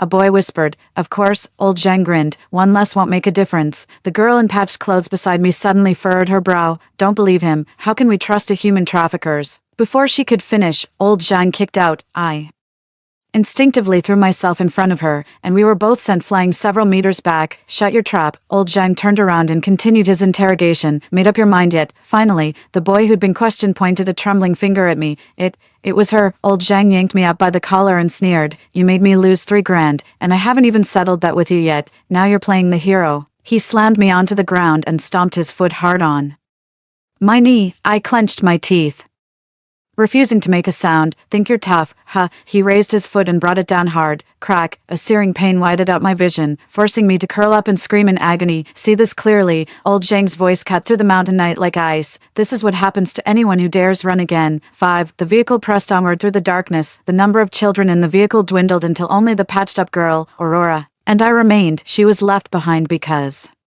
when a buyer tried to pull her out, she turned and bit the man, then kicked the woman. Thank you for stepping in front of me back then, she whispered cautiously as she moved closer. I might have been kicked to death otherwise. My name is Aurora. What's yours? Gazing at the dark mountain shadows receding swiftly outside the window, I replied with a detached tone. I wasn't trying to save you. I just don't want to live anymore. I don't know why I was reborn, and I have no desire to go through this life again. I'm just so exhausted. Seeing my silence, she began confiding in me in a hushed voice. She said no one had ever been that kind to her before. She was the second child in the family, with an older sister above her and a pair of twin siblings, a boy and a girl, below, while her sister, and younger brother all had proper names. She was casually called Aurora this time. It was her own mother who handed her over to the traffickers. I turned to look at her. Her face showed no expression, as calm as if she were telling someone else's story. Does it hurt? I suddenly asked. Her eyes suddenly lit up. You're finally talking to me. Are you sad? I repeated. No. Her reply came swift and resolute. They don't love me, and I don't love them anymore. Yet as she spoke these words, I saw a large tear roll unexpectedly from her eye and land heavily on her collar. She hastily wiped it away, insisting stubbornly, I'm not sad. There's nothing to be sad about. 6. Old Zhang and Oldly, seeing we still couldn't sell anything, directed all their fury at Aurora and me. Every time, Aurora would immediately shield me with her own body, using her slender back to absorb the brunt of the blows. After yet another beating, all my pent-up emotions finally erupted. I shoved her away abruptly, pointed at my disfigured right cheek, and screamed at her, see this, my own mother did this to me. I didn't step in front of you to save you. I wanted to die. I've had enough of living. There's nothing left in this world worth holding on to. Would you just stop meddling and let them beat me to death? Aurora was stunned by my outburst. Her lips moved, but no sound came out. She was only a year older than me. An awkward silence hung between us. I hung my head, consumed with guilt. Even though I'd died at 13 in my past life, practically an adult, I still couldn't control my temper and had lashed out at her. I was about to apologize when I noticed her head bowed Carefully examining each stone, she'd pick one up, shake her head, and set it back down as I approached. The next scene made my eyes widen in shock, and I rushed forward without thinking. 7. No, I rushed over like a madman, snatching the blood-stained stone from her hand, my voice trembling. Aurora, have you lost your mind? She looked at me, her face covered in blood, yet she managed to force a smile. I didn't know how else to convince you. This was the only way I could think of. Now we're the same. Can we live on together? Blood gushed relentlessly from the gash on her cheek. In a panic, I tore strips from my cotton undershirt with my teeth, frantically applying pressure to stem the bleeding. Don't speak. I'll beg them to take you to a hospital. As I turned to leave, her hand clamped around my wrist like a vice. Don't. They won't care. I have to try, no matter what, just as I expected. Old Jean kicked out at me the moment he heard my plea. I was ready for it and rolled with the momentum, deflecting most of the force. Damn it, you're better off dead. Stop bothering me. Aurora rushed over to help me up, tears streaming down her face from worry. Are you okay? I told you not to go. Looking at her anxious face, I smiled for the first time since my rebirth. I'm fine. We turned to leave, supporting each other. Just then, we heard old Zhang's voice from behind, softer than we'd ever heard it before. As he spoke on the phone, Hey, son, did you miss your dad? That's my boy. Once I'm done with this trip, I'll take you to the amusement park. I'll be home soon, very soon. Be good and listen to your mother while I'm away. 8. We were buried alive. No one would buy us anymore. One was disfigured and mentally impaired. The other disfigured and lame. Aurora developed a high fever from her festering wound, which damaged her brain and left her in a state of dementia. I held her tightly as dirt rained down on us, filling my ears, mouth, and eyes. Sleep now. Sleep, my dear Aurora. I gently patted her back, humming a tuneless melody. This was the new name she'd begged me to give her when fever made her delirious. Aurora, in your next life, may you be born into a home overflowing with love. The breathing in my arms grew faint. My own consciousness began to blur, the air in my lungs thinning strand by strand. This time, it really seems to be the end. What a pity. 9. When I woke up again, I found myself in a shabby yet incredibly cozy room. Sis, you're finally awake. Aurora rushed to the bedside, her voice ringing out clearly. A couple walked in. Upon hearing the noise, my gaze instinctively fell on the man's slightly lame right leg, then shifted to the scar on the woman's right cheek. The scar bore an uncanny resemblance to the one on Aurora's face. I later learned that the man was named Gareth. His leg had been crippled by thugs while saving a girl from assault, but the girl later turned against him, and he ended up serving several years in prison. He'd only been out for 2 years. The woman had a beautiful name, Priscilla. She too had been sold into the mountains by human traffickers. To protect her purity, she scarred her own face with a stone. In the end, it was Gareth who spent his life savings, 8,000 yuan, to buy her freedom. He took her back to her family, but her parents rejected her, claiming she was soiled, and refused to take her in. So she returned with him. 2 souls cast aside by the world. They began a life together, leaning on each other for support. That day, they had gotten lost while foraging for wild goods in the mountains and stumbled upon the traffickers burying us alive. They hid for half an hour, and once they were sure it was safe, they dug us out with their bare hands. They intended to take us back to the police station, but I absolutely refused. Seeing my stubbornness, Gareth sighed, while Priscilla quietly made the bed. Stay with us for now, she said. Consider this your home. Just let us know whenever you're ready to leave. So we stayed. Gareth was a skilled woodworker, and before long, the yard had a seesaw, a rocking horse, and a slide. Priscilla was skilled at sewing, and soon Aurora and I were dressed in brand new, perfectly fitted clothes embroidered with various animals and flowers. 10. In the blink of an eye, I turned 6 and Aurora 7. Aurora seemed to have recovered, though her reactions were always a beat slow, and her gaze held a hint of bewildered haze. Gareth and Priscilla discussed sending us to school that night.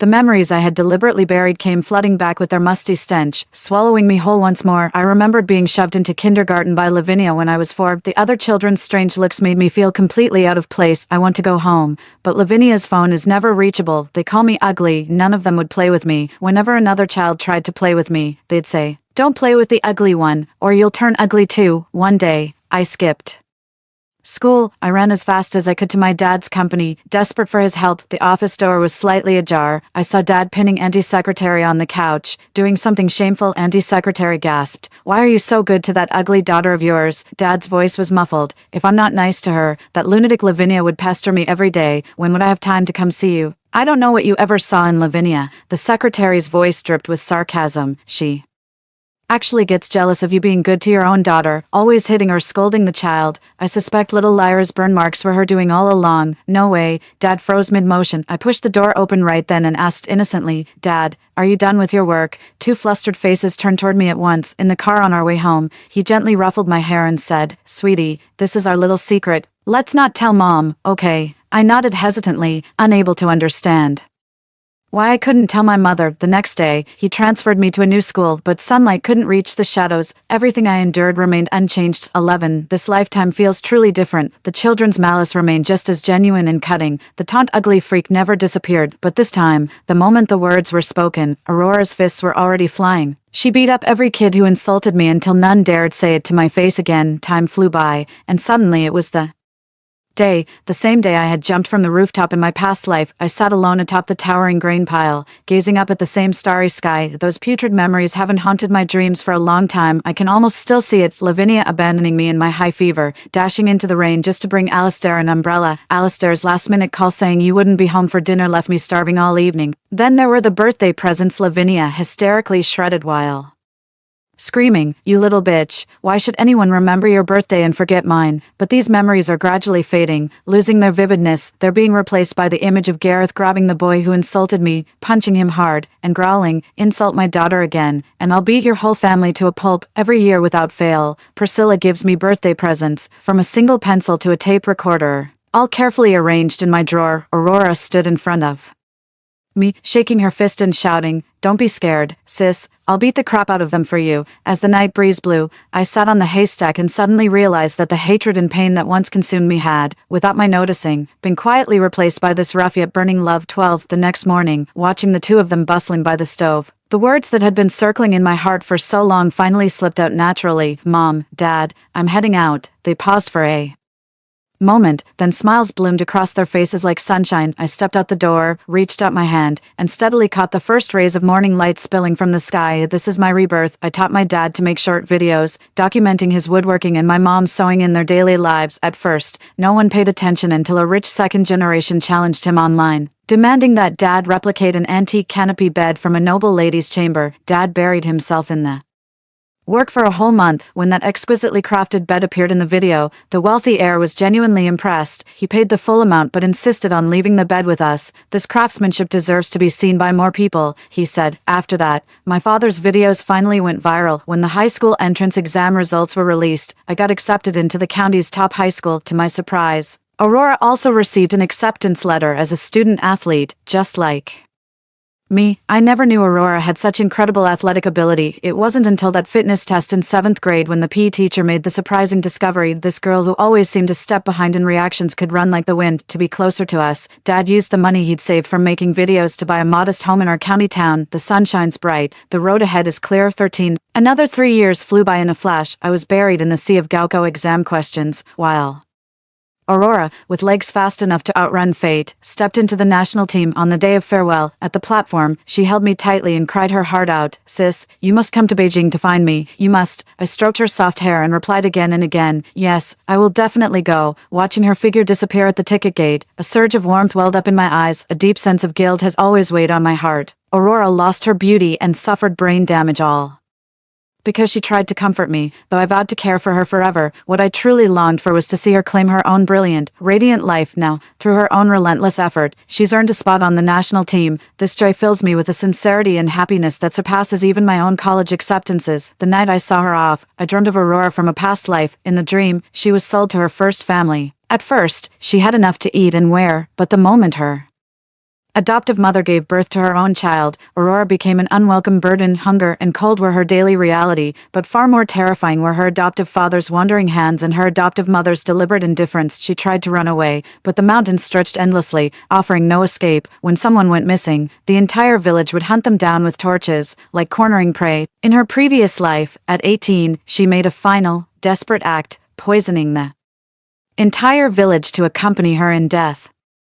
Afterwards, she quietly ended her own life. The stench of the corpse was what finally alerted the neighboring village. Then again, the sins of that accursed place had long made it shunned by all. I jolted awake from the nightmare, drenched in cold sweat, my heart hammering against my ribs. Outside the window, the morning sun was rising, bathing everything in its golden light. I drew a deep breath. Thank God. Thank God. 14. As the top-scoring student in the city, I wrote Peking University Health Science Center on my college application form. The moment my mouse clicked confirm, my hand instinctively rose to my right cheek, to the rough, uneven scar that had been part of me since I was 1 year old. This wound should never have been so monstrous. It was Lavinia who, every time the doctor recommended surgery, would plead through tears, Lyra is too young for surgery, it's too risky, I can't bear to see her suffer. And Alistair was always there, playing the part of the devoted Echo.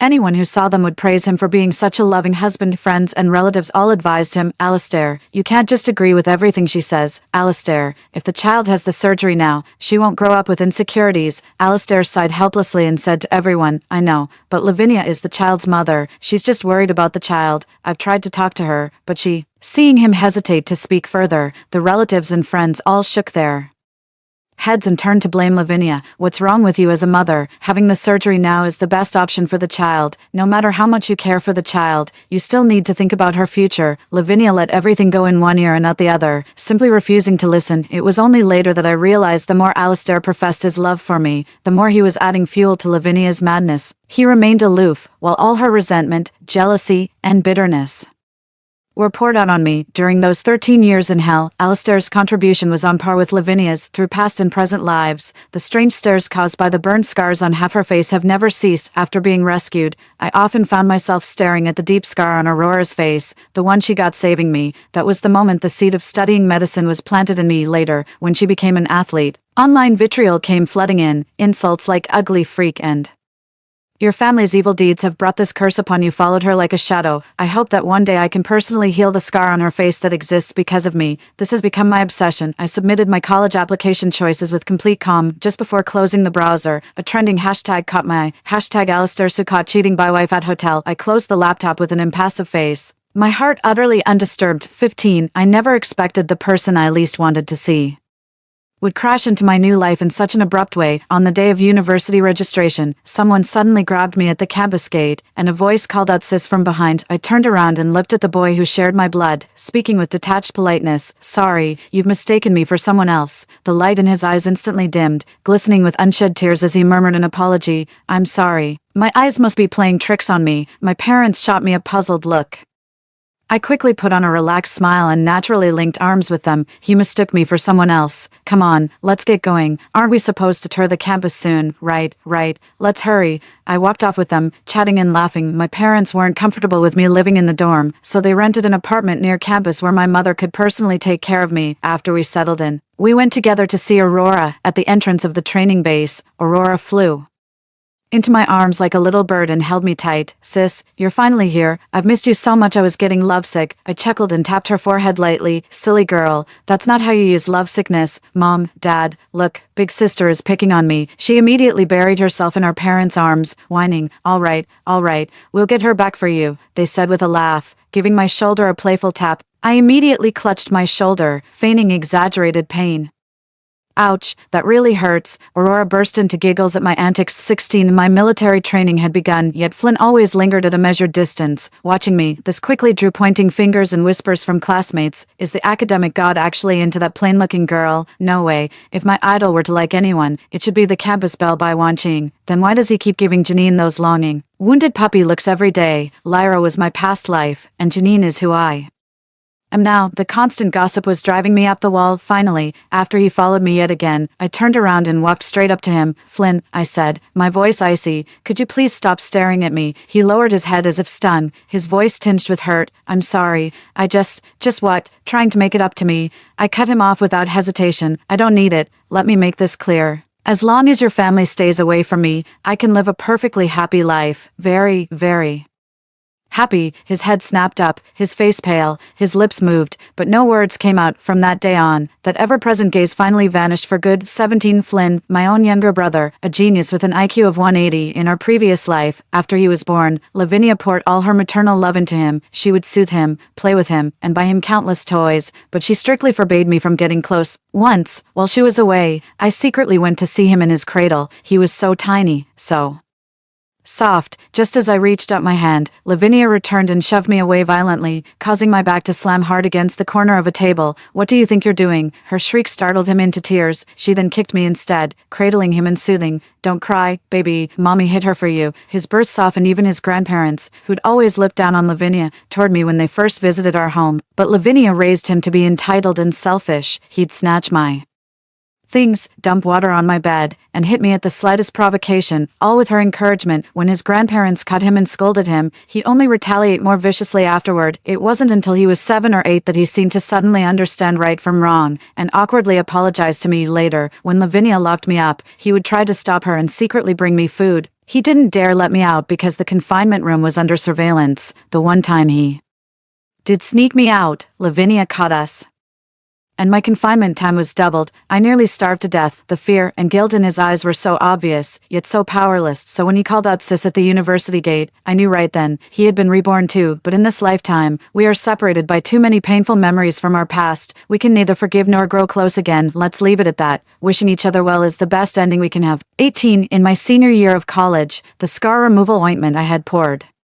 my heart and soul into was finally perfected. Over the years, I traveled across the country as a patient, seeking out renowned traditional Chinese medicine practitioners. I consulted them for treatment, asking them to prescribe remedies for the old burn scars on my face. After each visit, I would meticulously analyze the herbs they prescribed, documenting the reactions and subtle changes from the medication. The laboratory lights bore witness to my countless sleepless nights. I lost track of how many times I failed. It wasn't until I combined the ancient wisdom of Chinese medicine with modern Western molecular technology that I finally found the key. Without telling anyone, I decided to test the medicine on myself. On the first day, I felt nothing on my face. On the 5th night, an excruciating pain shot through me, so intense I curled up on the floor. My nails dug into my palms as I gritted my teeth on a towel, enduring it through sheer will. A month later, I gasped at my reflection. The angry burn scars were flaking away, revealing tender new skin underneath. People around me began to notice. Janine, you seem different somehow. 2 months later, when I peeled off the last of the dried scabs, the mirror showed a face that was whole and smooth. Mom pushed the door open and froze in her tracks, then rushed forward to hold me tight as tears streamed down her face. It's over now, my Janine. Finally you can stand in the sunlight without fearing anyone's judgment. 19. My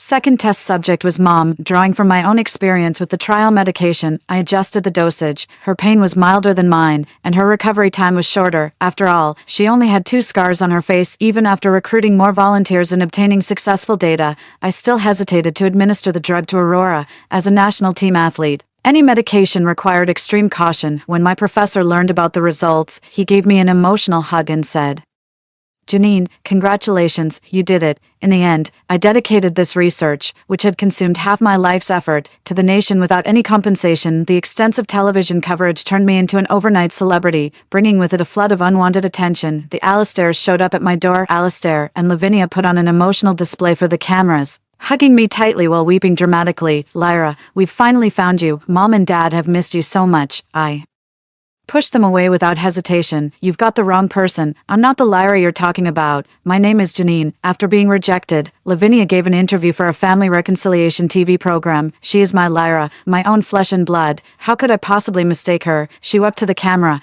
I don't know why she won't acknowledge us. Maybe Lyra doesn't realize yet that her so-called adoptive parents are actually the people who bought her from human traffickers back then. The moment I said that, the online abuse came as expected, and a flood of malice surged towards both me and my innocent parents. Go to hell. Both buyers and sellers are guilty. Don't let those 2 human traffickers get away. Janine actually treats the villain as family, breaking her real parents' hearts. I heard Gareth is a rapist who's been to prison. Seriously, if that's true, this family is absolutely terrifying. The malice spilled over from online to the real world. Our front door was splattered with glaring red paint spelling dye. Rotten eggs, decaying vegetables, and all sorts of trash were strewn everywhere in a disgusting mess, almost completely blocking the entrance. Instead of staying silent, I went live. 20. As the camera turned on, I looked calmly into the lens and spoke my first words. Before you judge my family, hear this story. Every one of you watching could be an accomplice. I calmly recounted the experiences from my past life. I concluded with this Statement. Let me clarify something. I wasn't some damsel in distress waiting to be rescued. I chose to save myself. I was actually awake and went with the trafficker willingly. Care to guess why? With that, I ended the live stream. I knew my words would detonate like a bomb, capable of destroying the Sioux Corporation. I walked to the window and gazed down at the figure below, familiar yet distant. Flynn. He looked up at me with a complicated expression in his eyes. I didn't go downstairs, Lavinia treated me poorly, yet she gave all her love to him in this life and the last. It seems we siblings were never meant to be close. 21, just as expected, Lavinia was taken in by the police for questioning the next day on suspicion of child trafficking. The stock of the Sioux group plummeted, hitting the daily limit down. Meanwhile, back at my place, a sweet kind of trouble was unfolding. Ever since Mom watched my live stream last night, she's been holding me and crying all night. This morning, she follows me everywhere I go. I looked to Dad for help, and he gave me a helpless smile, shrugged, and showed me his empty hands as if to say there was nothing he could do. It suddenly occurred to me that all these years, to keep Aurora and me from feeling the slightest bit neglected, my parents never had children of their own. Even when I grew older and said I wanted a little brother or sister, they would just smile, pat my head, and change the subject. Their love has always been this wholehearted, this careful, and this steadfast from the very beginning. I was still trying to figure out how to comfort Mom when the front door burst open and Aurora rushed in like a whirlwind. Without a word, she threw her arms around me in a tight hug, her tears soaking my clothes. Well, there we go. I let out a sigh, but couldn't suppress a smile as I reached out and pulled my tearful mother and sister into my arms. Outside the window, the sunlight was just right. My rebirth ended in destruction, yet from that same ruin, a flower bloomed. 22, Flynn brought his grandparents to find me, pleading with me to spare the Sioux family. I looked at my mother's worried eyes beside me, gave them a faint smile, then turned to the elderly Zus and said calmly, I never laid a hand on the Sioux family. You knew all along how Lavinia mistreated me, yet you turned a blind eye. Grandfather, grandmother, please leave. This is the last time I'll call you that. The two elderly figures shuffled away unsteadily. Flynn paused at the doorway, not turning back, his voice barely audible as he said, Sis, in this lifetime, you must find happiness. Later, the Sioux family vanished from Rongqing without a trace. I continued on my own path, and 2 years later, I developed a drug that enhanced soldiers' physical fitness, becoming a military doctor in the army. At the Olympic Games, our whole family was in the stands cheering for Aurora when she crossed the finish line and received her gold medal. My parents' cheers were the loudest of all. The year I turned 30, I married him from the army. The boy who managed to escape from the human trafficker's vehicle with his younger sister all those years ago. Both he and his sister had lost their childhood memories due to a high fever, but seeing me on television helped him gradually piece together fragments of their past. So, did you marry me out of gratitude? I once asked him. He tapped my forehead in mock annoyance and said, What nonsense are you thinking? Don't you know how captivating you are? If I hadn't made my move early, who knows whose wife you'd be by now. Before I could finish speaking, he lowered his head and sealed all my questions with a tender kiss. We, the children who crawled out from dark corners, have each found our own brilliant light under our respective suns. Story 2. Our son inherited his father's mermaid genes. I'm the only mortal with a fleeting lifespan in this family, after finally gaining cultivation abilities. I rushed to share the good news with them, then I overheard my son say, When mother dies, Ken. We returned to the mermaid clan. I really miss Aunt Myra. Soren's face broke into a relieved smile. Good. From now on, Myra will be your mother. No one will ever mock your lineage again. Watching the father and son hurry away without a backward glance, I turned and swallowed the violet chi elixir. The trial of love had passed. At last, I could reclaim my dragon form. Will we return to the merfolk when mother dies? I miss Aunt Myra so much. Yes, from now on, Myra will be your mother. No one will ever mock your lineage again. Under the scorching sun, I stood motionless outside the chamber, listening to my husband and son arranging my funeral affairs. The initial joy of finally being able to cultivate had long since vanished without a trace. When exactly is she going to die? I've had enough of living among mortals. The door was made of ordinary bamboo, without any protective enchantments. My son Magnus' cold and irritated voice rang clearly in my ears, though I've heard it before. My body still trembles uncontrollably. 1. I can't comprehend why the child I nearly died bringing into this world would wish me dead simply because I'm mortal. I once tried explaining parents don't choose their children, just as children don't choose their birth. It's all fate's design. I've even taken bamboo rods to discipline him, sternly rebuking that while immortals and mortals differ, all lives hold equal worth. All it earned was his growing hatred. If it weren't for you, my talent wouldn't be so mediocre. You deserve to die. No, he was about to get his wish, because I heard my husband Soren's reply. His usually aloof voice carried a hint of relieved laughter. He said, No need to rush. The sea witch will cause chaos today. If we refrain from intervening, this shall be her last day in this world. Once this day passes, our karmic ties with her will be severed, and we shall have no further connection. Fantastic. The children's cheers were lively and infectious even through the bamboo door. His eagerness was palpable. The jade box gripped tightly in my hand dug painfully into my flesh. This contains a primordial violet chi elixir I retrieved from the mystic realm with my mortal body. Prolonged wearing enhances bloodline absorption capabilities. Consuming it elevates both cultivation and mental state. A birthday gift I've specially prepared for Magnus. I thought as long as I could cultivate and provide him resources, he'd remain that child who snuggled in my arms, sweetly calling me mother. The fantasy was beautiful, but reality struck me like a hammer blow. The husband I spent my entire fortune to save, and the child I carried for 10 moons, both now wish me dead. Strangely, though my body and soul writhe in agony, not a single tear falls. I watched my own hand steadily open the jade box and unhesitatingly place the elixir into my mouth. In an instant, a powerful yet familiar energy surged through my body. The trial of love has passed. The seal is broken. My dragon form has been restored. I am a dragon maiden descended from ancient divine serpents, born with celestial bones and cultivating power at lightning speed. 20 years ago, my magic inexplicably vanished overnight. The clan elders scoured ancient tomes before reaching their verdict. My days were spent either training in sacred grounds or treasure hunting in mystic realms, never experiencing mortal trials or tempering my spirit, so I sealed my true form and took the guise of a fisherwoman by the shore, seeking to taste the bittersweet flavors of mortal life. Having devoted myself solely to cultivation since childhood, I remained naive and arrogant, blind to the elders' worried gazes. I thought enduring mortal tribulations would be like exploring secret realms, just another adventure requiring slightly more time, until I met the merman Soren. It was at a marketplace where he was locked in a cage, his tail covered in scars, being displayed as merchandise. For just a penny, you could touch his scales or tug at his hair. The crowd-loving humans swarmed around him, yet amidst the jostling crowd, his gaze locked directly onto me. Whether it was the dazzling delight in his eyes or the shared marine kinship that drew me in, I couldn't tell. I spent my life savings to purchase him. Soren proved surprisingly engaging, a man of few words, yet each syllable resonated with me. Aloof by day, yet beneath the moonlight his songs always brimmed with tender affection. Before I knew it, we grew closer and closer. We naturally got married and welcomed our son Magnus the following year. Magnus inherited Soren's mermaid traits. Much to Soren's delight, he planned to bring Magnus back to the mermaid clan. Freya, you're merely mortal. Keeping the child with you would hinder his cultivation. Though he seemed concerned for the child's welfare, I keenly perceived his disdain, both for mortals and for me. Those 2 years of moonlit romance and passion were nothing but a means to an end. Merfolk struggle to reproduce, and my unique constitution could bear his heir. This realization torments me. What shattered me completely was how he turned our son Magnus into the same heartless monster. After just a month apart, Magnus returned with undisguised loathing written across his childish face. You're the reason father can't be with Aunt Myra.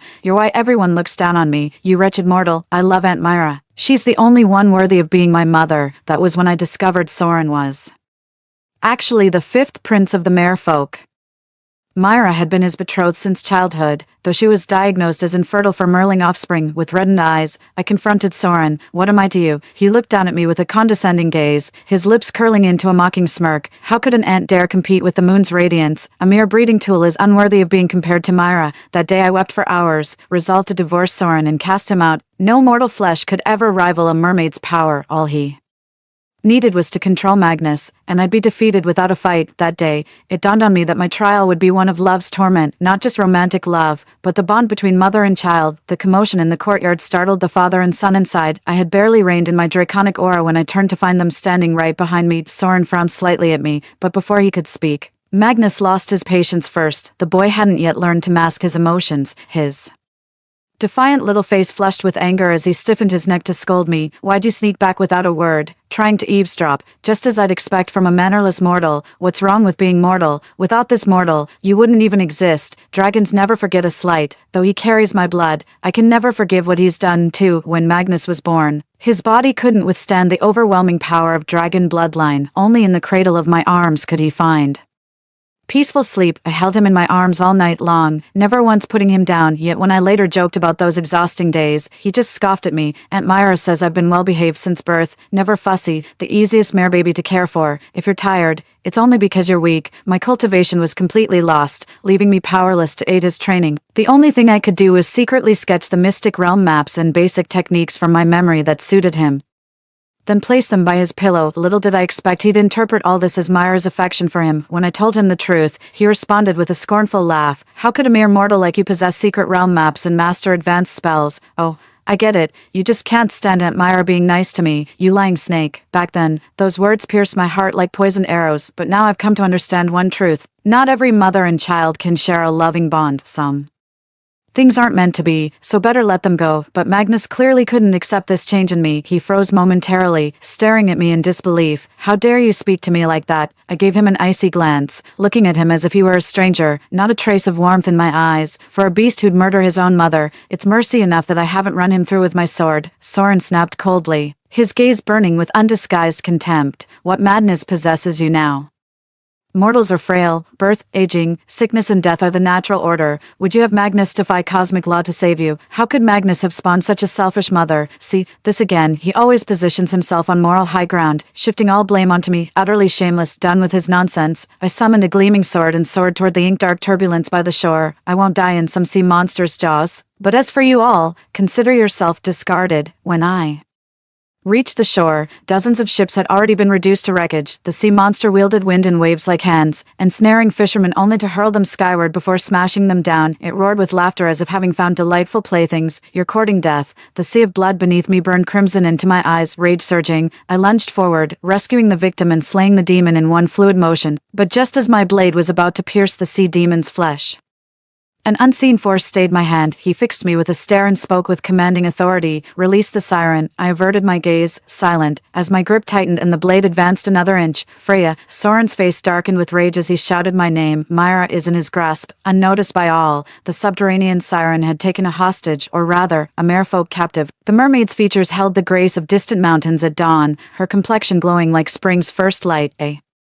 teardrop quivered at the edge of her eye as she whispered Soren's name in heartrending sorrow. Utterly fragile and defenseless, would the mermaid Magnus holds in such high esteem possess only beauty? I could tell at a glance she was formidable. Slaying those sea demons would be child's play to her. TCH, you fool, I scoffed at Soren, pressing my blade forward again. Freya. This time, Soren was truly desperate, clenching his fists as he threw out what he thought was an enticing offer. Release the siren, and I promise I'll never take Magnus away from you again. Let's live peacefully as a family from now on. Magnus arrived shortly after, his face full of urgency. He made his demand with unshakable conviction. Mother, put away your sword now. If Aunt Myra gets hurt, I'll never forgive you. The raging waves carved a chasm between me and them. On one side stood me and the wounded mortals, on the other were Soren, Magnus, and the woman who held their hearts. Neither Soren nor Magnus were fools.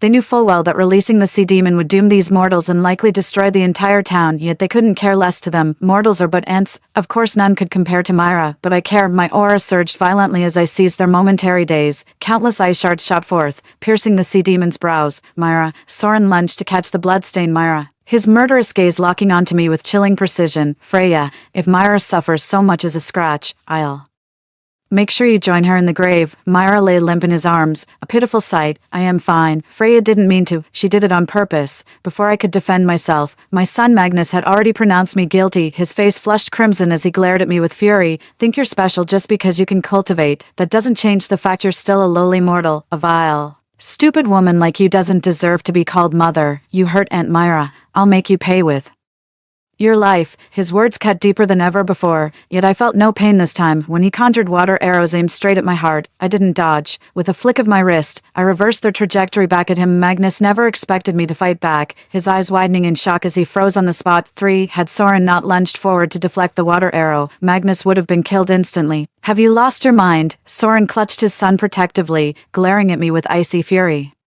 Through gritted teeth, he's your own flesh and blood. No, from now on, he's yours and Myra's son. With those final words, I turned to aid the mortals wounded by the sea demon, but I never expected Soren to stoop so low. The coward actually ambushed me from behind. By the time I sensed the sword's aura, it was too late. His blade pierced my left shoulder, his expression as sinister as a vengeful wraith. Freya has always been kind-hearted. How could she harm her own son? Tell me, who are you really? The sea monster's rampage, the so-called kindness. In that moment, everything became clear to me. Soren loathed being bound to a mortal. Everything today was just a pretext to kill me without karmic consequences. Little did he expect that I'd turn the tables on the sea demon and foil his scheme, so he had no choice but to fabricate an excuse and take matters into his own hands. Soren, I deeply regret saving you all those years ago. As the words faded, all my seals shattered. With a thunderous draconic roar, I revealed my true form, golden scales. glistened under the sun as the terrifying aura of a divine dragon bore down mercilessly upon Soren. How could you be a true dragon? You were just a mortal. Soren curled up on the ground, blood seeping from all 7 orifices, still muttering impossible, through clenched teeth. Meanwhile, Magnus stared up at me in utter disbelief. Mother. Suddenly, his face lit up with a radiant smile as he ran toward me. Mother. You're actually a dragon. But just as he came within 10 feet of me, I raised my dragon claw and conjured a sword aura to halt his advance. Myra is your real mother. Whether I'm mortal or dragon makes no difference to you. Or should I say, your mother abandoned you. I summoned healing rain for the mortals before soaring back into the clouds. Just as my figure vanished, I heard gasps of astonishment behind me. Mother, no, you can't abandon me. When I opened my eyes again, I hadn't returned to the dragon clan's ancestral lands the moment I ascended into the clouds. After revealing my true form in the mortal realm, the heavenly tribulation struck as divine retribution. The lightning strike shattered my draconic form, forcing me back into human shape as I plunged into the sea. Mother, you're awake. A child's piping voice sounded by my ear. Turning, I saw a young mermaid gazing at me. His face shone with childish adoration, eyes dark yet clear like undisturbed spring water. What twisted fate is this? I somehow ended up in the merfolk territory and got adopted as mother by an orphaned little merman. Poor little Eldar. His human mother passed away shortly after his birth. His father lied that she'd gone to cultivate in a secret realm, promising she'd return on his 6th birthday. We thought he'd forget with time, but he kept waiting. The day you fell here happened to be that very birthday. An elder mermaid brought me food while gently urging me to treat young Eldar with more kindness. For a mortal to breathe underwater so effortlessly, you must be extraordinary. I only ask that you show him some kindness before departing, considering how this child nearly scraped his tail bare saving you. I didn't ask about young Eldar's father again. Having noticed the white shell hanging by the doorway, it marked a recent death in the household. Little Eldar, come here, let me check your tail. Coming, mother. And just like that, I became mother to a young merman, though he's almost too well behaved for his age, worried I couldn't stomach merfolk cuisine. He'd trade his catch with other mare people for human staples like rice and flour, fearing I'd get lonely. He'd discreetly ask the mermaid next door to keep me company. You don't have to do this. I've recovered now. It's my turn to take care of you. But mother is mortal. Little Eldar deftly channeled magic to cool the freshly made fish noodle soup, handing it to me only when it reached the perfect temperature. As if stating the obvious, he said, I've cultivated my powers. Isn't protecting mother only natural? Somehow, those words reminded me of Magnus when they reached my ears. When he was very young and couldn't maintain human form, he loved playing in the indoor pool during daytime, and one time Soren forgot to set the ward before going out, and a huge dog barged in. He was so frightened he burst into tears, but after I chased the dog away, he clung to my neck cooing sweetly, enough, when I grow up, I'll protect you, mother. But later, he came to understand the divide between our stations, watching me bedridden with a cold with utter disdain, with a cold sneer. Having such a feeble mother is my shame. I transferred half of the noodles into Eldar's bowl. Very well, I'll teach you cultivation, and you'll protect me. The shadows on the wall swayed gently as Eldar and I exchanged a knowing smile. Turns out even without blood ties, genuine sincerity can weave bonds as warm as kinship. Eldar wasn't particularly gifted, but his determination was unmatched. When he struggled with the spells I taught him during daylight, he'd practice sleeplessly through the night, soon making remarkable progress. Whether he's out fishing or handling clan duties, it always puts my mind at ease. The sky had grown dark that evening, yet no matter how long I waited, he never appeared. I tracked down the young merman who'd gone out with him, only to learn Eldar had been chosen as young Master Magnus' sparring partner for his exceptional performance, but even for sparring practice, he should have been back by this hour. My heart pounded wildly as I abandoned all stealth, casting a tracking spell before darting toward the Merfolk Palace. Eldar was in the training grounds, not as a sparring partner, but being mobbed. A swarm of young Merfolk pinned him down, bombarding him with every spell they knew. So what if I insulted your mother? Only you'd treasure some worthless mortal. How dare you talk back to young Master Magnus? Don't you know his mother is a dragon? For who do you think you are, using the same magic as young Master Magnus? I'll beat you to death. My estranged son Magnus stood arrogantly to the side. Confess where you learned this, or don't blame me for being merciless. He learned it from me. I materialized and swept away the attacking young merfolk with a wave of my hand, then gathered Eldar into a protective embrace. Eldar, are you hurt? I am fine, mother. Please don't worry, mother. Before Eldar could finish speaking, Magnus rushed over, his voice trembling with a mix of disbelief and joy. Mother, have you come to take me back to the Dragon Clan? I knew you wouldn't abandon me. This is my mother. Eldar was terribly weak, his normally wagging tail now dragging limply along the ground, yet he still stood protectively before me, baring his teeth at Magnus with a vicious snarl. I won't let you hurt her. Back off, mongrel. Your mother was just some lowly mortal. This is the ancient divine dragon, my mother. It's Soren Magnus. Accustomed to domineering, lashed out with a kick when Eldar dared to defy him. Instinctively, I struck him with a palm strike, sending him sprawling, and icily demanded, "What the hell's wrong with you?" My demeanor made Magnus' pupils contract sharply. His face was set in stubborn defiance, his tone accusatory as he reminded me word by word, "I'm your real son, yet you'd raise a hand against me for some bastard. Just because I made you angry once, you'd cast me aside like this." His accusations failed to stir any emotion in me. I gazed down at him in silence, the cunning and malice in his eyes were the spitting image of his father's. He resented me for taking others' side against him, yet he'd forgotten how often he'd crossed swords with me for the sake of his Aunt Myra. I lifted Eldar into my arms, looking down at Magnus with cold superiority. As far as I know, young Master Magnus' mother was a mermaid named Myra. The only child I claim is Eldar. Don't go claiming false kinship. Young Master Magnus, Eldar would be displeased, hearing the vaguely familiar words.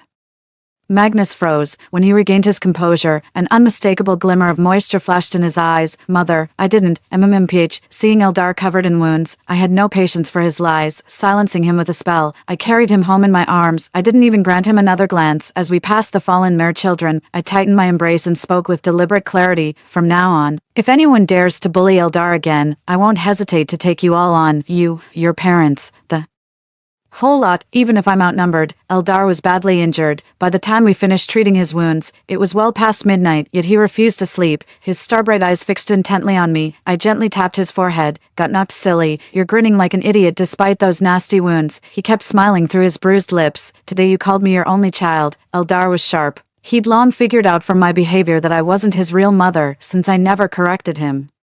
When he called me mother, he's always treated me as his real mom, true to his word. He stands guard before me at all times, shielding me from harm. Being my child isn't exactly a blessing. I tucked him under the covers and cradled him as we lay down. "Life won't be easy for you from now on." Eldar remained silent for a long moment before his voice finally emerged from the darkness. "You should leave tomorrow."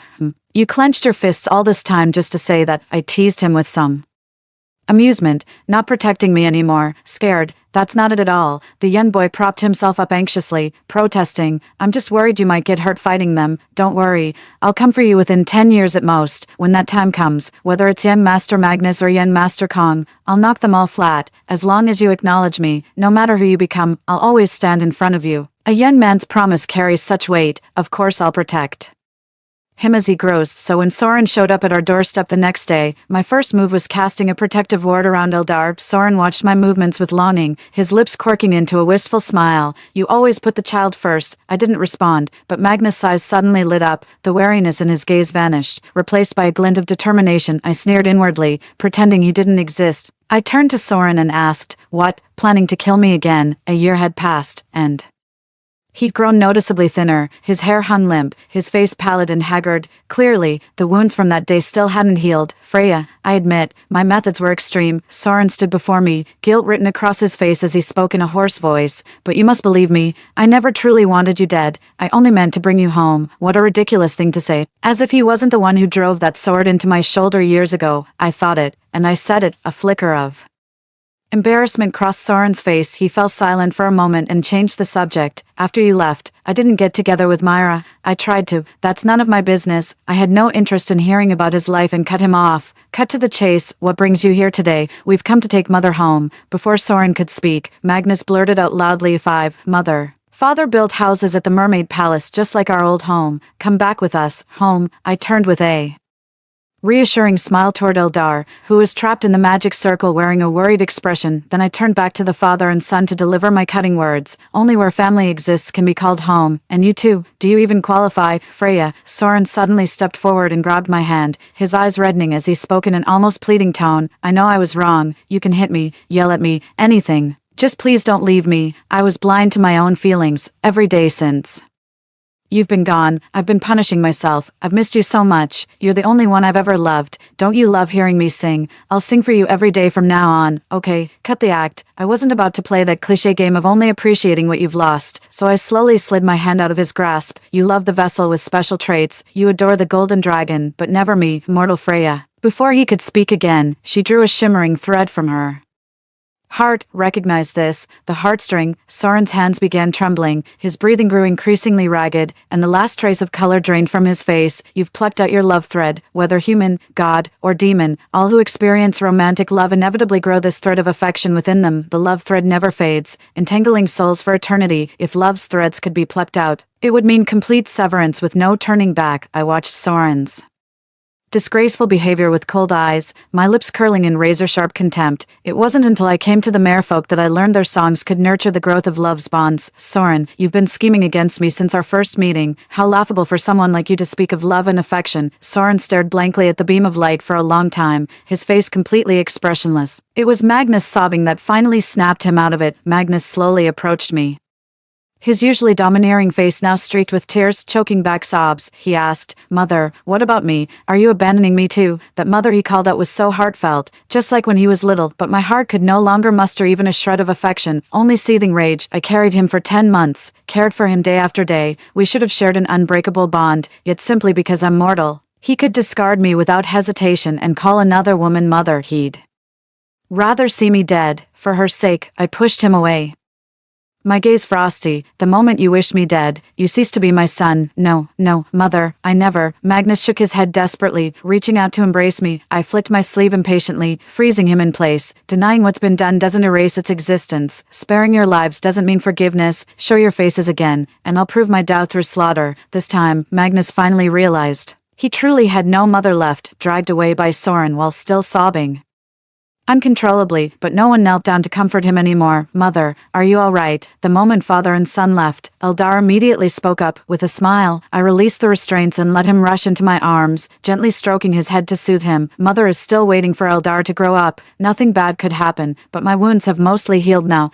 It's time to return to the Dragon Clan. Would you come with me?" "Of course I will." Eldar nodded quickly, then nervously fidgeted with his fingers. "But what if my poor aptitude brings shame upon mother?" "Stop overthinking." I flicked his little forehead with my finger. "Let whoever wants to talk do the talking. It's none of our business. Whether you live an ordinary life or become the people's savior, you'll always be my son as long as you call me mother." The plan was perfect, but something unexpected still happened that day. While I was organizing my things, Soren suddenly reached out telepathically. "If you want to save your son, come to the Mermaid Palace." I thought he meant Magnus and was reluctant to go, only to find Eldar had vanished. No matter what I tried, there was no way to reach him. Without another thought, I sped toward the Mermaid Palace. The moment I stepped inside, I saw both Eldar and Magnus hanging from the ceiling. "Freya, you came after all." Soren's pitch-black eyes gleamed like stars in frozen depths, his entire face twisted with manic gloom. "Soren, what are you trying to do?" My heart shattered seeing Eldar's tightly shut eyes.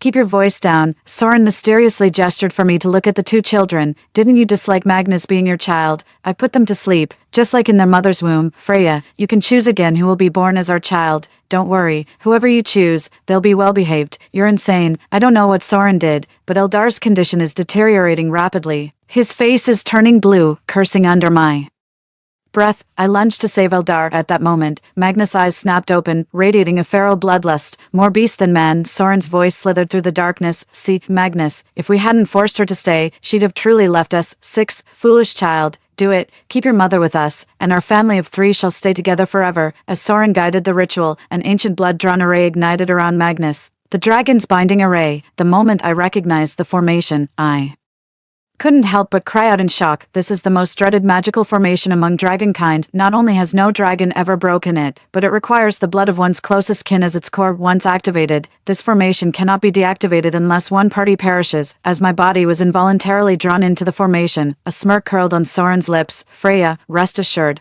I'll be by your side for the rest of our lives. Your spiritual roots will regrow. We'll raise an obedient child and live happily together." As the magic array merged into my body, I could feel my actions being restrained, even my consciousness growing hazy. Seizing the moment, Soren began humming the mermaid folk's unique melody. "He wants to alter my memories, to make me forget all of this, mother." Just as my consciousness was about to fade, a clear voice rang out. It was little Eldar. He woke up at some point, hoarsely calling my name over and over, looking to die. Soren's plan was ruined, his bloodshot eyes burning into Eldar with murderous rage. An ice spike materialized in his palm before hurtling toward Eldar. I tried to rush to the rescue, but the magic formation ensnared my steps. Just as I was about to lose my mind with desperation, a golden light erupted from Eldar's body, shielding him completely. Dragon Core. Soren turned to me in disbelief. He's just a half-breed. You actually used a Dragon Core to protect him. Should I have given it to you instead? These days, Eldar has suffered too. Many injuries, heartbroken. I secretly placed the Dragon Core within him at night to nourish his meridians and strengthen his body. All right, when I woke today, Eldar was already gone. I hadn't retrieved it in time, yet this unexpected turn freed me from my current predicament. Drawing a dagger, I slit my wrist. Seizing the moment when my vital blood resonated with the Dragon Core, I shattered the formation's hold. No, this can't be happening. Soren's chest heaved violently as he roared at me in bitter defiance. You can't leave. You'll stay with me forever. What greeted him was a fist punching straight through his body. Magnus stood drenched in blood. Resembling a demonic creature, he held a mermaid's pearl in his hands, gazing at me with fawning eyes. Mother, he angered you, so I killed him. I didn't respond. Instead, I took a step back and covered Eldar's eyes. Don't be afraid. Mother's here. The gesture pierced Magnus' heart, drawing a single bloody tear from the corner of his eye.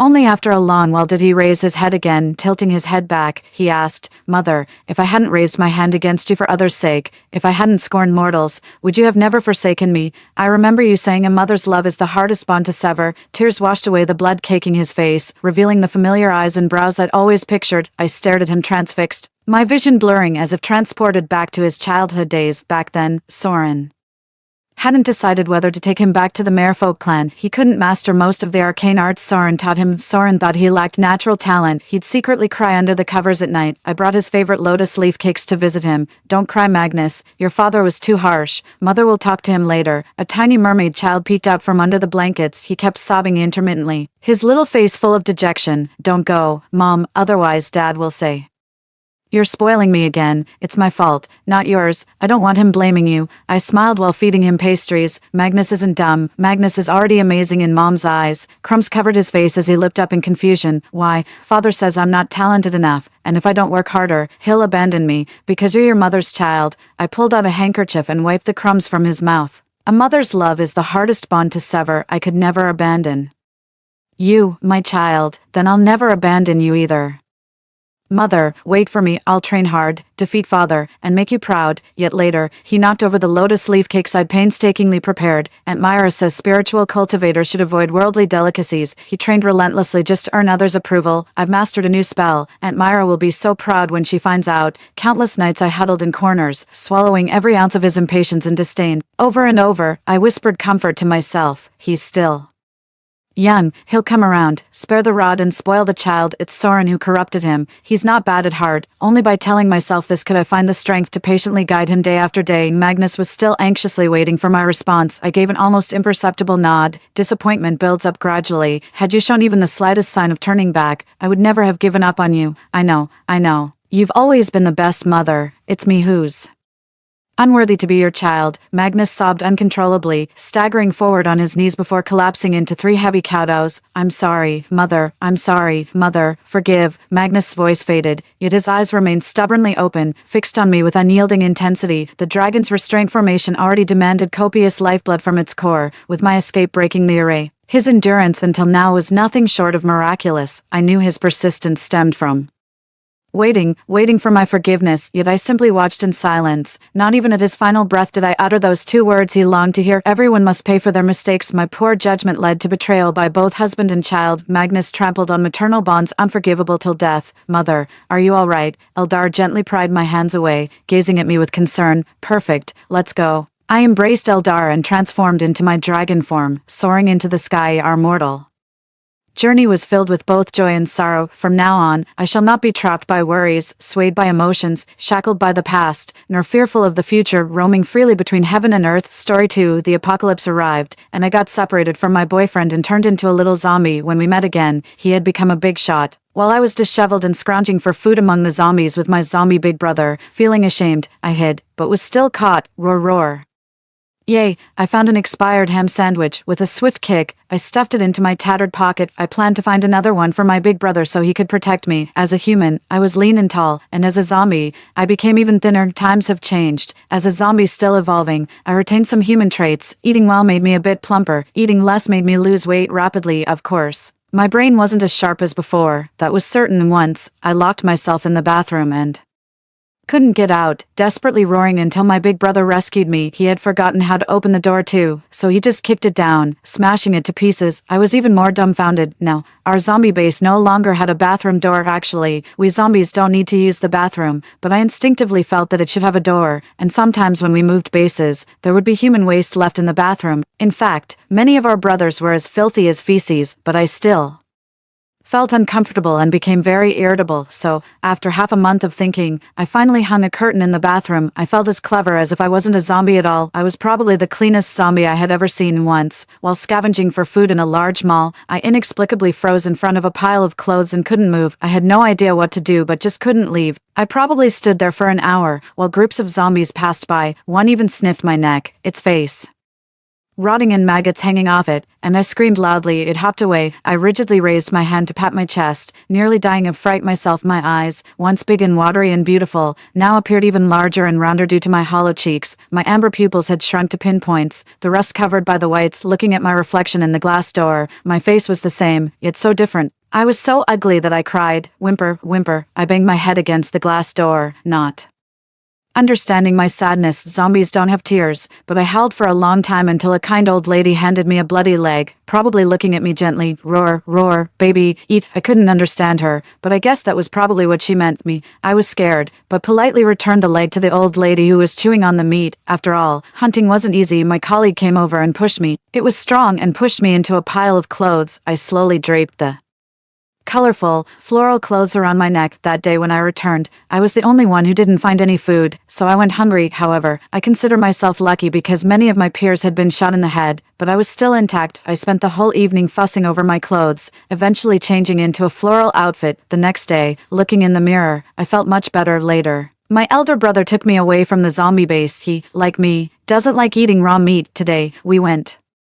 out to scavenge again in this place of ruins and pervasive dust and smoke. Having just survived a fierce battle, I know that sooner or later, I'll turn into a complete zombie, losing my reason and emotions, becoming a mere walking corpse. But for now, I can barely remember. My name is Hazel. I can't write, but these 3 letters seem etched into my bones, meaning unknown, yet firmly remembered. Not only that, but I also remember I had a boyfriend, though I've forgotten his name. I just remember what he looked like. Even a little zombie like me thought he was handsome. Every time I think of him, my eyes smile. My brother saw it and roared around me in excitement.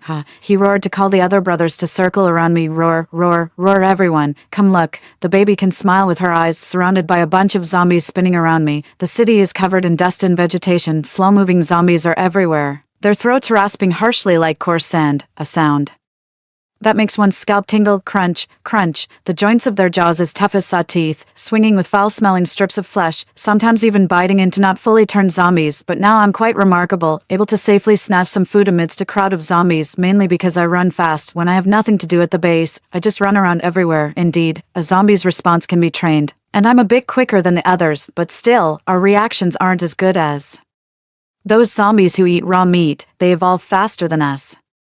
And I don't know why. I had just found 2 pieces of bread when suddenly, a nearby teetering building collapsed with a loud crash. Dust billowed everywhere. I stupidly stared, taking a long time to react. After a while, I saw zombies from all directions running towards the opposite side, as if a feast was waiting for them there. Only my brother and a few other incomplete zombies suddenly sprang from other places, running towards me. He looked at me, roared, and I ran with him. Zombies were everywhere, running chaotically, holding tightly to the 2 pieces of bread. I followed closely behind my brother, feeling scared. Other zombies want to bite and pounce on people even in death, but I'm afraid. I'm no longer human. I'm an outlier, at risk of being shot in the head. Bang, a bullet grazed my cheek, and I instinctively looked back, my honey-colored hair blowing in the wind. From a helicopter above a small building, a tall man jumped down, dressed sharply and cleanly, tall and long-legged, with a weapon strapped to his waist and a dagger on the side of his cargo pants. His arms were wrapped in black anti-bite guards. He held a heavy laser scanning gun in his hand. Suddenly, he looked over, and I was slow to react. The next second, there was another loud bang.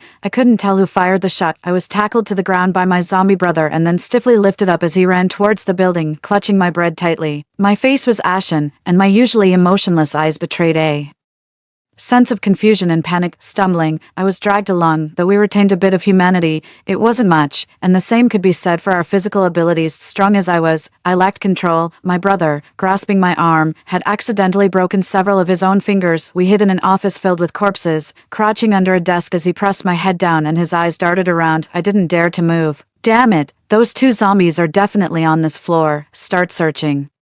Someone shouted loudly, then another voice said, "Chill out, the boss wanted them alive. He's already pissed that you fired." The man scoffed, his words filled with deep loathing for zombies. These damn zombies. I don't care if I killed them. We're not damned. We were beloved children of our mother. Under the desk, my brother and I understood only a bit of this, not much, but enough to know we needed to stay hidden. We couldn't beat those people. I was scared, gripping the deflating bread tightly. I also didn't dare let go, for fear of making noise, and the man I had seen earlier, he was so handsome, looked just like my boyfriend. He seemed so imposing, and I felt embarrassed about how I must have looked running away. Oh, I thought sadly, I'm no longer human. I didn't want to be caught by him, nor die in front of him. My cheeks puffed out. Even as a zombie, I felt deeply unhappy. My brother managed to bend his broken hand back into place and then fiddled with a gun we had snatched earlier. I didn't understand it much, but I joined him to figure it out, and we researched for a long time. We were foolish, thinking about pressing the handgun against our temple to see if it would fire a bullet, but our not-so-smart brains realized that wasn't a good idea.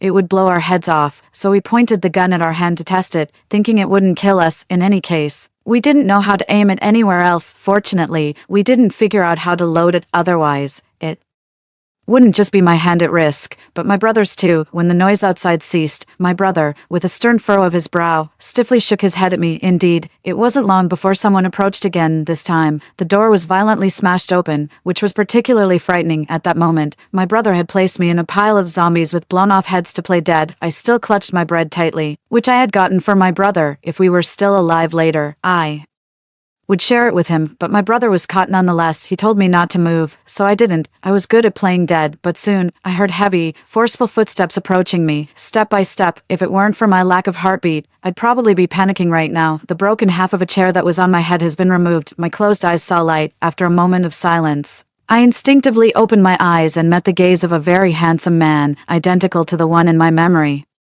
His eyes were red and wet with tears, glaring coldly at my dirty, dust-covered self. Despite his body trembling slightly with emotional turmoil, he still carried an imposing aura, commanding respect and power, with underlings calling him Big Brother. Clearly, he was doing well. I closed my eyes again and continued to play dead. Why, even as a zombie, do I feel like crying? My boyfriend had become a big shot, and here I was, a lowly zombie. Back when I was at home, I was the one who strutted around while he doted on me. Now the roles were reversed, and I felt too ashamed to face my boyfriend. But do zombies even have self-esteem? I didn't know. I just wanted to keep playing dead. When he grabbed my arm and pulled me up, I exploded, yelling at him, my grip crumpling the wrapper in my hand. Suddenly, Harrison's men aimed their guns at me. Someone jokingly said, "Oh, it's a half-human, half-zombie, half-human." Half-zombie, that's what humans now called incomplete zombies. I bared my teeth at them. After all, I had lived long enough. My brother was captured, and without his support, I figured I wouldn't have a good life ahead anyway. If I was going to die, so be it. I stiffened my neck and tilted my head, refusing to look at my boyfriend. He raised his hand, signaling his men to lower their guns. His eyes were sharp and fierce, his throat painfully tight. He didn't speak, just turned my stiff neck back towards him. I immediately twisted it away again, almost making a complete 180-degree turn. The man frowned, held my head in both hands, and sternly scolded, "Don't move. Do you want to twist your head off and kick it around like a ball?" I didn't understand his words, but I got his meaning. He didn't want me to move, roar. I just wanted to snarl at him, nothing more. It was my way of showing that even as a zombie,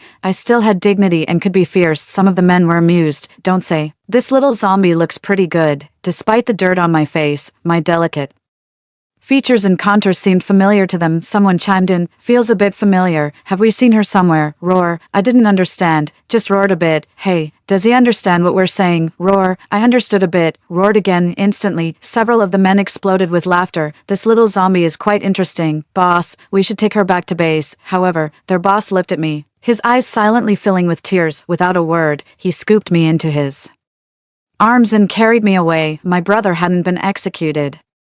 He was locked in another container truck under guard. My boyfriend and a few of his trusted men and I were in one vehicle. He held me tightly in his embrace, his rough palm caress from my ear to my cheek. That glance on the rooftop, he recognized me immediately. After regaining what was lost, he was left speechless for a long time by the miserable state I was in, unable to utter a word. His confidant kept insisting on putting a muzzle on me and even suggested chopping off my hands. My eyes darted around, small pupils, but with good vision. Upon hearing this, Harrison's indifferent gaze swept over the group, and with a clang, a knife from his waist landed on the shoulder of the speaker. The man stiffened, looking at the boss in disbelief. Everyone was shocked and fell silent immediately. Harrison's eyes narrowed fiercely as he commanded, "Shut up." He gave a cold glance around, his disdain palpable. He hated being told what to do, especially when it involved his wife. His mood was terrible.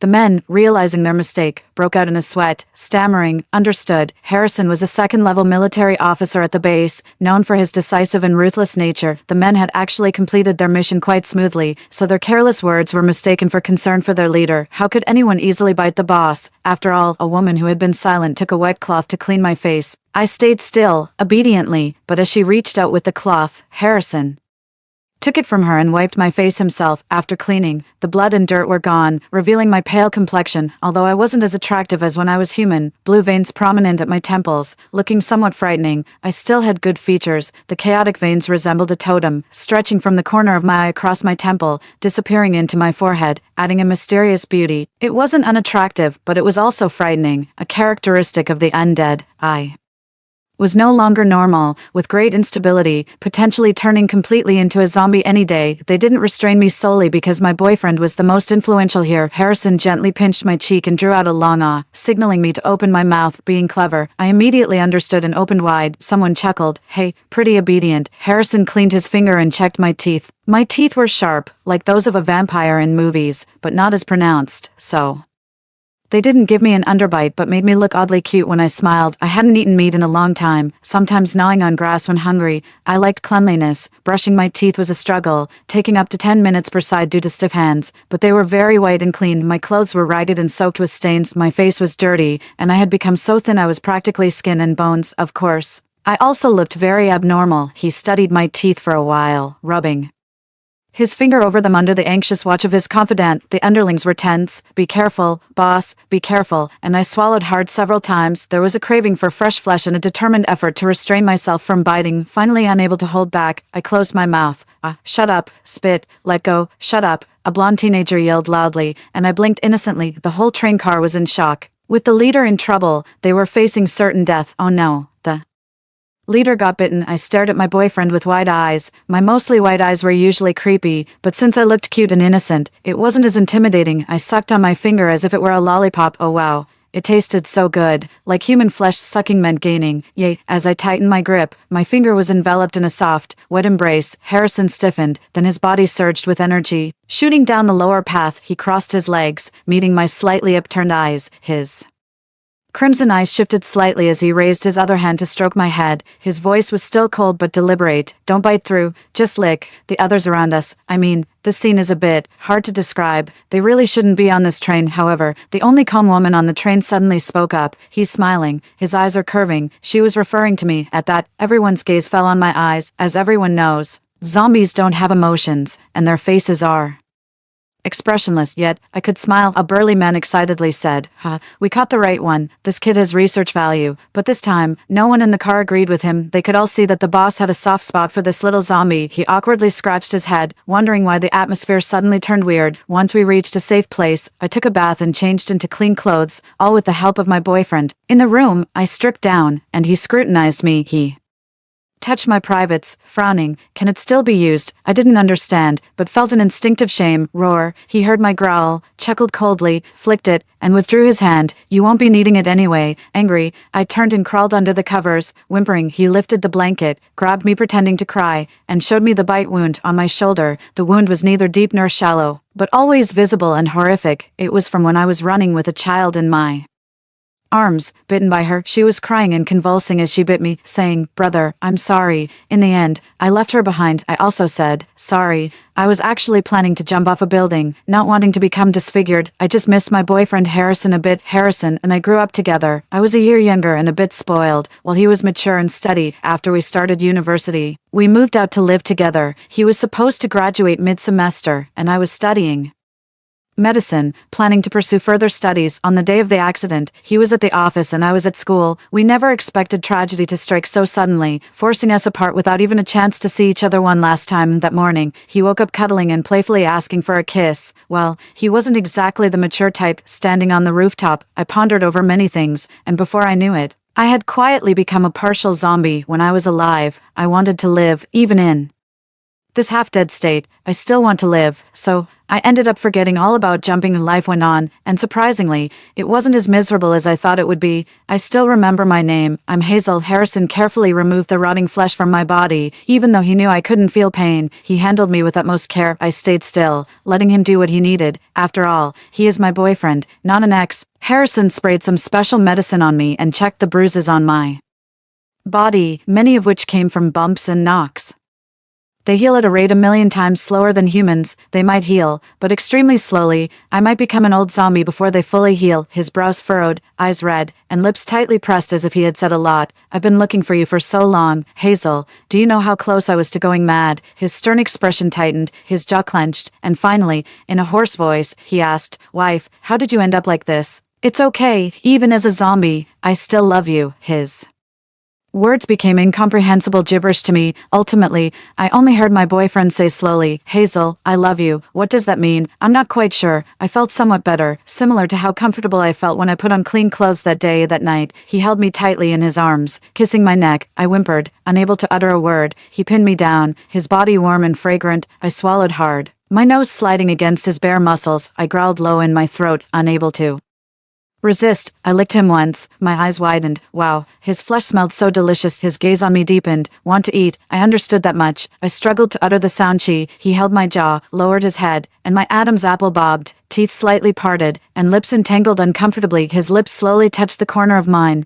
Then he kissed my face and suddenly hugged me tightly, asking in a hoarse voice, "Baby, do you still remember your husband, Harrison?" I growled in response. I didn't quite understand, but I recognized the name Harrison. As a partial zombie, I still need to sleep, and if possible, I'd even take a nap. The next day, Harrison changed my clothes and helped me with washing up. This time, brushing my teeth only took 5 minutes, and kissing lasted 10 minutes. I had to grit my teeth again, feeling uncomfortable. For breakfast, there was canned meat. Harrison opened a can and placed it in front of me, and I leaned down to sniff it. It smelled great, a genuine mix of pork, chicken, starch, and other additives. It was edible. Someone saw Harrison taking care of me and said unhappily, "Bro, why are you feeding him such good stuff? Just find some scraps outside for him. Zombies, after all, like that sort of thing." Harrison glanced over coldly. "Get out." Blondie, intimidated by Harrison's fierceness, looked aggrieved but also tightened his scalp under the stern gaze of his elder brother and dared not say another word. Just as Harrison was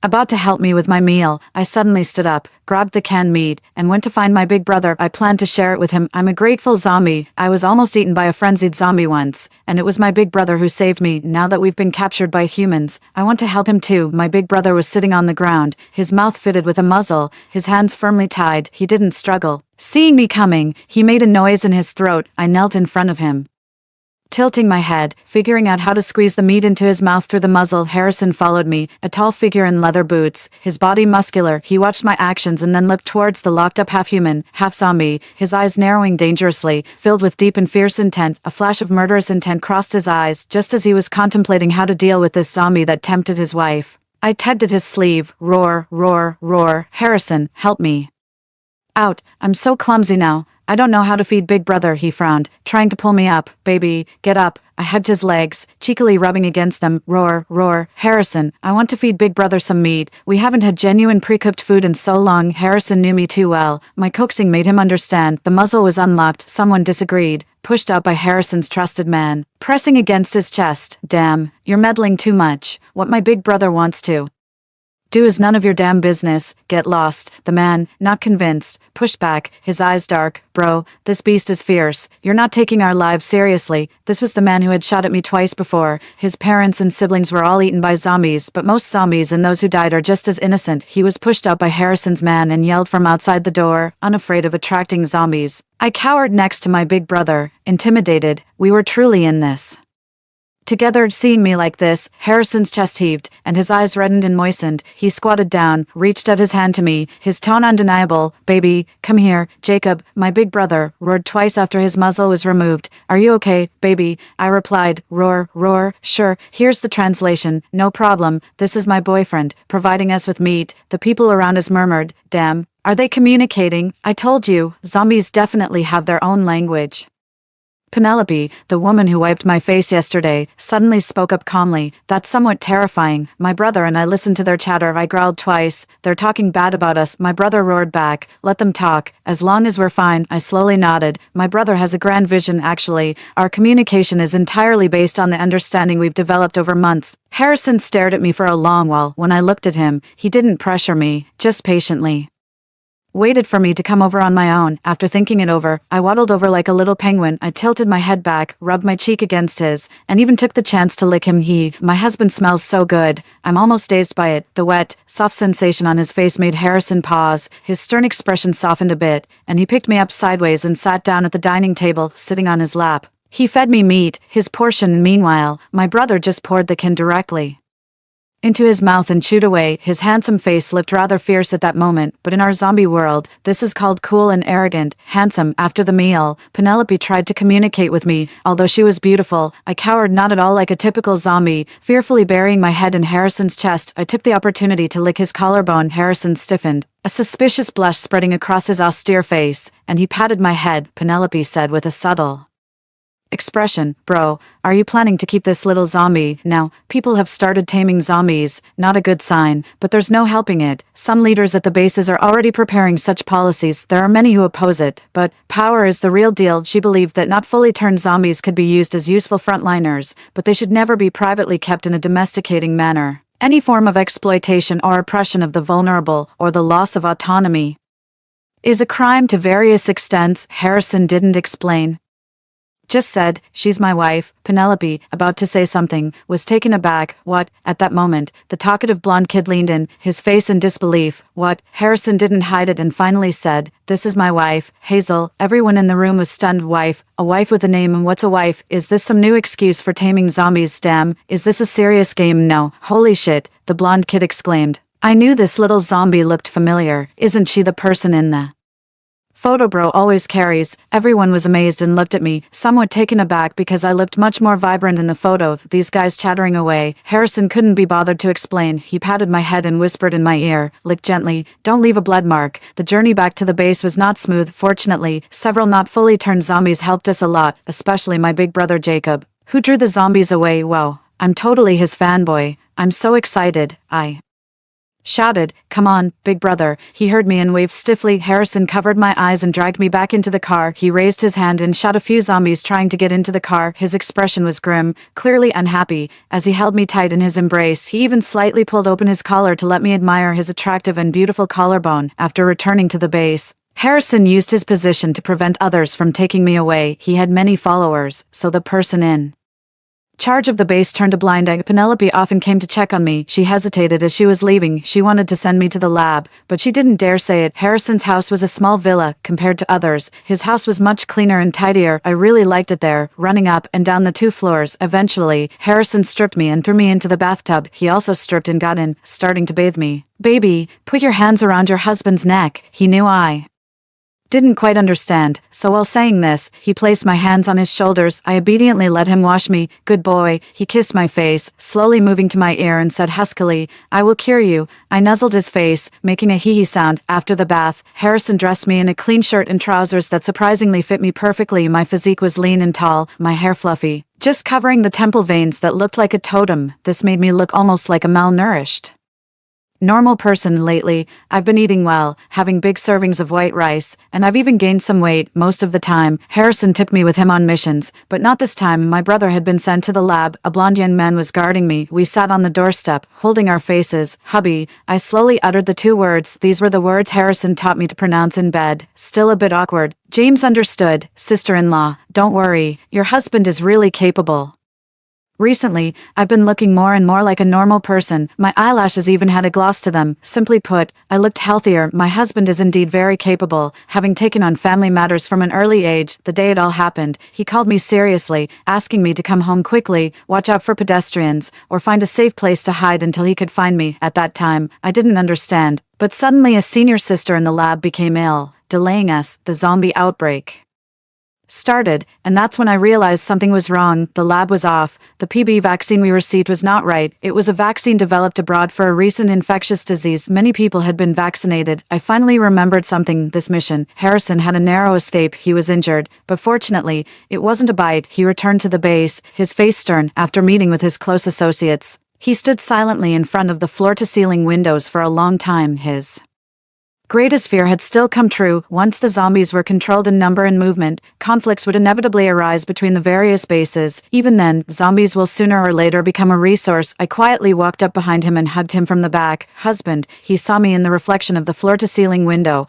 placing his hands on mine. Hazel, he was bewildered. Foreseeing a future where we would have to coexist with zombies, this was not his original intention. His plan was to eliminate the zombies, curb the virus spread, and turn Hazel back to normal. Today, upon returning, the leader of the base spoke to him, suggesting that it was time to start fighting for resources. They also subtly mentioned wanting to borrow me for research in the lab for a while. I've started to understand a lot more recently. Harrison pulled me into his embrace. Wife, I smiled lightly.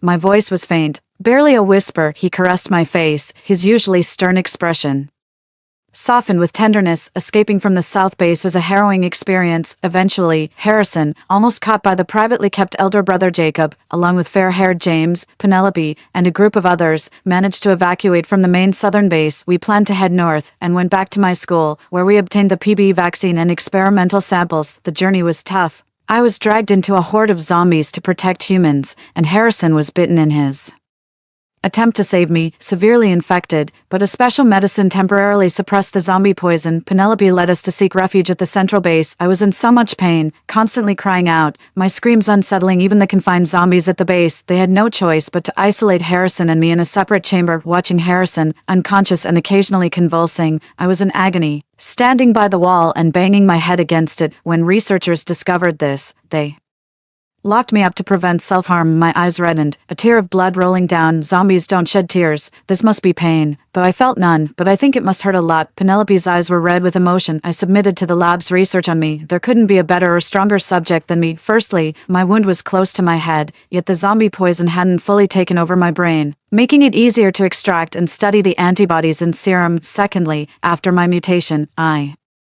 never consumed any raw meat, and the mutation ceased, even showing signs of reversal, suggesting a potential for the zombie poison to be purified. Thirdly, eating white rice and whole grains made my complexion glossy. These grains might contain the detoxifying agents needed. These are the points my not-so-smart brain remembered, and I struggled to convey this information to the researchers faster. I missed Harrison. In just a month, 3 generations of serum and vaccines were tested on half-human, half-zombie subjects. I sat on the bed, my cheeks hollowed from thinness. My eyes lifelessly stared out the window at children playing joyfully in the square. My lips involuntarily curled into a smile. The PB vaccine contained zombie nutrients and factors that could induce changes in DNA sequences. This was also why people bitten by zombies and injected with this vaccine evolved faster, with me as the subject and the PB vaccine samples. The nth generation of serum soon showed significant effects, which made me very happy. When Harrison came to see me, I was deep in sleep. I ate a lot of vegetables, fruits, and grains every day. I was sick of eating, yet it couldn't keep up with the energy I was burning. Harrison was still very weak, and the current serum couldn't completely cure the zombie poison. The cure for the zombie poison was still out of reach. This means that my research can't stop, and it's not just for Harrison alone. He sternly ordered the researchers to vaccinate me. They were heartbroken but couldn't proceed when I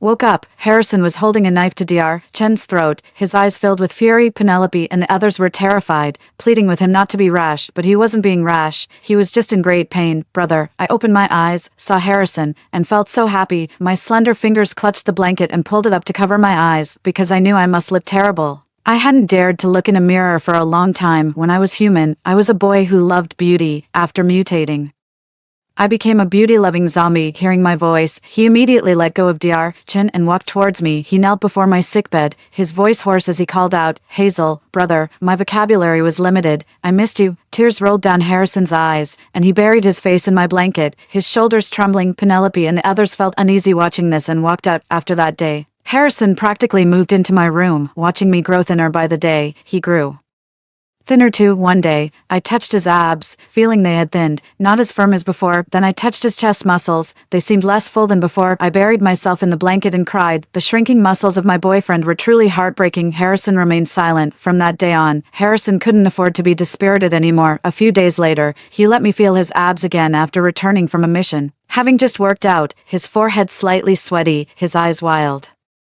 and defiant, and his expression fierce, but he was handsome, with deep-set features that only enhanced his fierceness. His body was hot, and he looked so handsome, his hormones raging. As my fingers touched his firm muscles, I, a little zombie, blushed immensely, unable to resist. I leaned over from the bed and kissed his chest. Indeed, I was once again enchanted by his scent, unable to resist licking it. Harrison smelled good again. He had been bitten before, which I didn't like, but now that Harrison was almost healed, I found him very delectable. His throat tightened, and he knelt on the bed, bending over to press me down. "Hazel, want to try something else?" I was speechless. A slightly inappropriate image flashed through my mind. He wiped my face and held me in his arms, patting my back. "Hazel, don't leave me behind." On the 7th cell extraction, I slept for half a month. A lot happened during that half month. Penelope, with her exceptional skills, became the second in command of the base's logistics. Harrison was appointed as the chief general, spending his days unkempt and idle when not on missions, just staring blankly while beside me. When the zombie tide erupted again, to save many people, my older brother Jacob was forced to eat raw meat, rapidly evolving to cover the retreat of rescuers, and couldn't be saved. When I heard this news, I spent a day staring out the window. When Harrison arrived, I cried into his chest. Tears of blood rolled from the corner of my eye. Zombies have no tears, feel no pain, but being half human, half zombie, even if I can't feel it, my body still experiences pain. Harrison gently touched my head, his zombie poison completely cured. I survived, injected with the serum developed through research on me. At first, my reactions were inadequate, not sensitive enough, and during the rehabilitation process, I often silently shed tears. Missing my older brother, if he had just waited, he could have become normal just like me. My older brother was especially kind to me, as older brothers are. I had many younger brothers, but he always gave me the most food, and when other colleagues would shout and yell, he'd get angry and scold them, treating me like his treasure. Actually, I just look young. I'm already grown up. Harrison wiped my tears and kissed my eyes. He whispered softly, "Wife, don't be sad." I hugged him and cried. My voice was still not quite articulate, very faint, sounding pitiful. He felt deeply sorry for me. He kissed my forehead, now free of bulging veins. My rehabilitation was a success, and I started working at the base laboratory, appointed as the deputy director of the first laboratory. We were recruited by the regular army, finally seeing hope. The completely inhuman zombies had to be completely eradicated, while the half-human ones needed the serum injection. Newborns must be vaccinated. The city was being rebuilt, slowly but surely. Everything was changing. After work, I handled a few more documents at home. Harrison hadn't been on a mission for a long time, now a high-ranking general with a prestigious position. "Hazel," Harrison called me from the bathroom while showering, his voice husky and magnetic. "What is it?" My voice was actually quite pleasant, softly tender. "Come in and help me, baby." Me. After helping, I was completely exhausted. He held me as we rolled around on the bed, the soft bedding crumpled beneath us. "Hazel." Me. "Yes, Hazel." Harrison. "Wife." "Yes, I love you." "Husband, you're so cheesy." Ha. He also laughed, holding me, his eyes and brows soft. Outside the floor-to-ceiling windows, the lights of thousands of homes slowly brightened. Spring was vibrant, brimming with life. On the spring day, the fragrance of flowers filled the air, and at least, children could laugh freely and without care.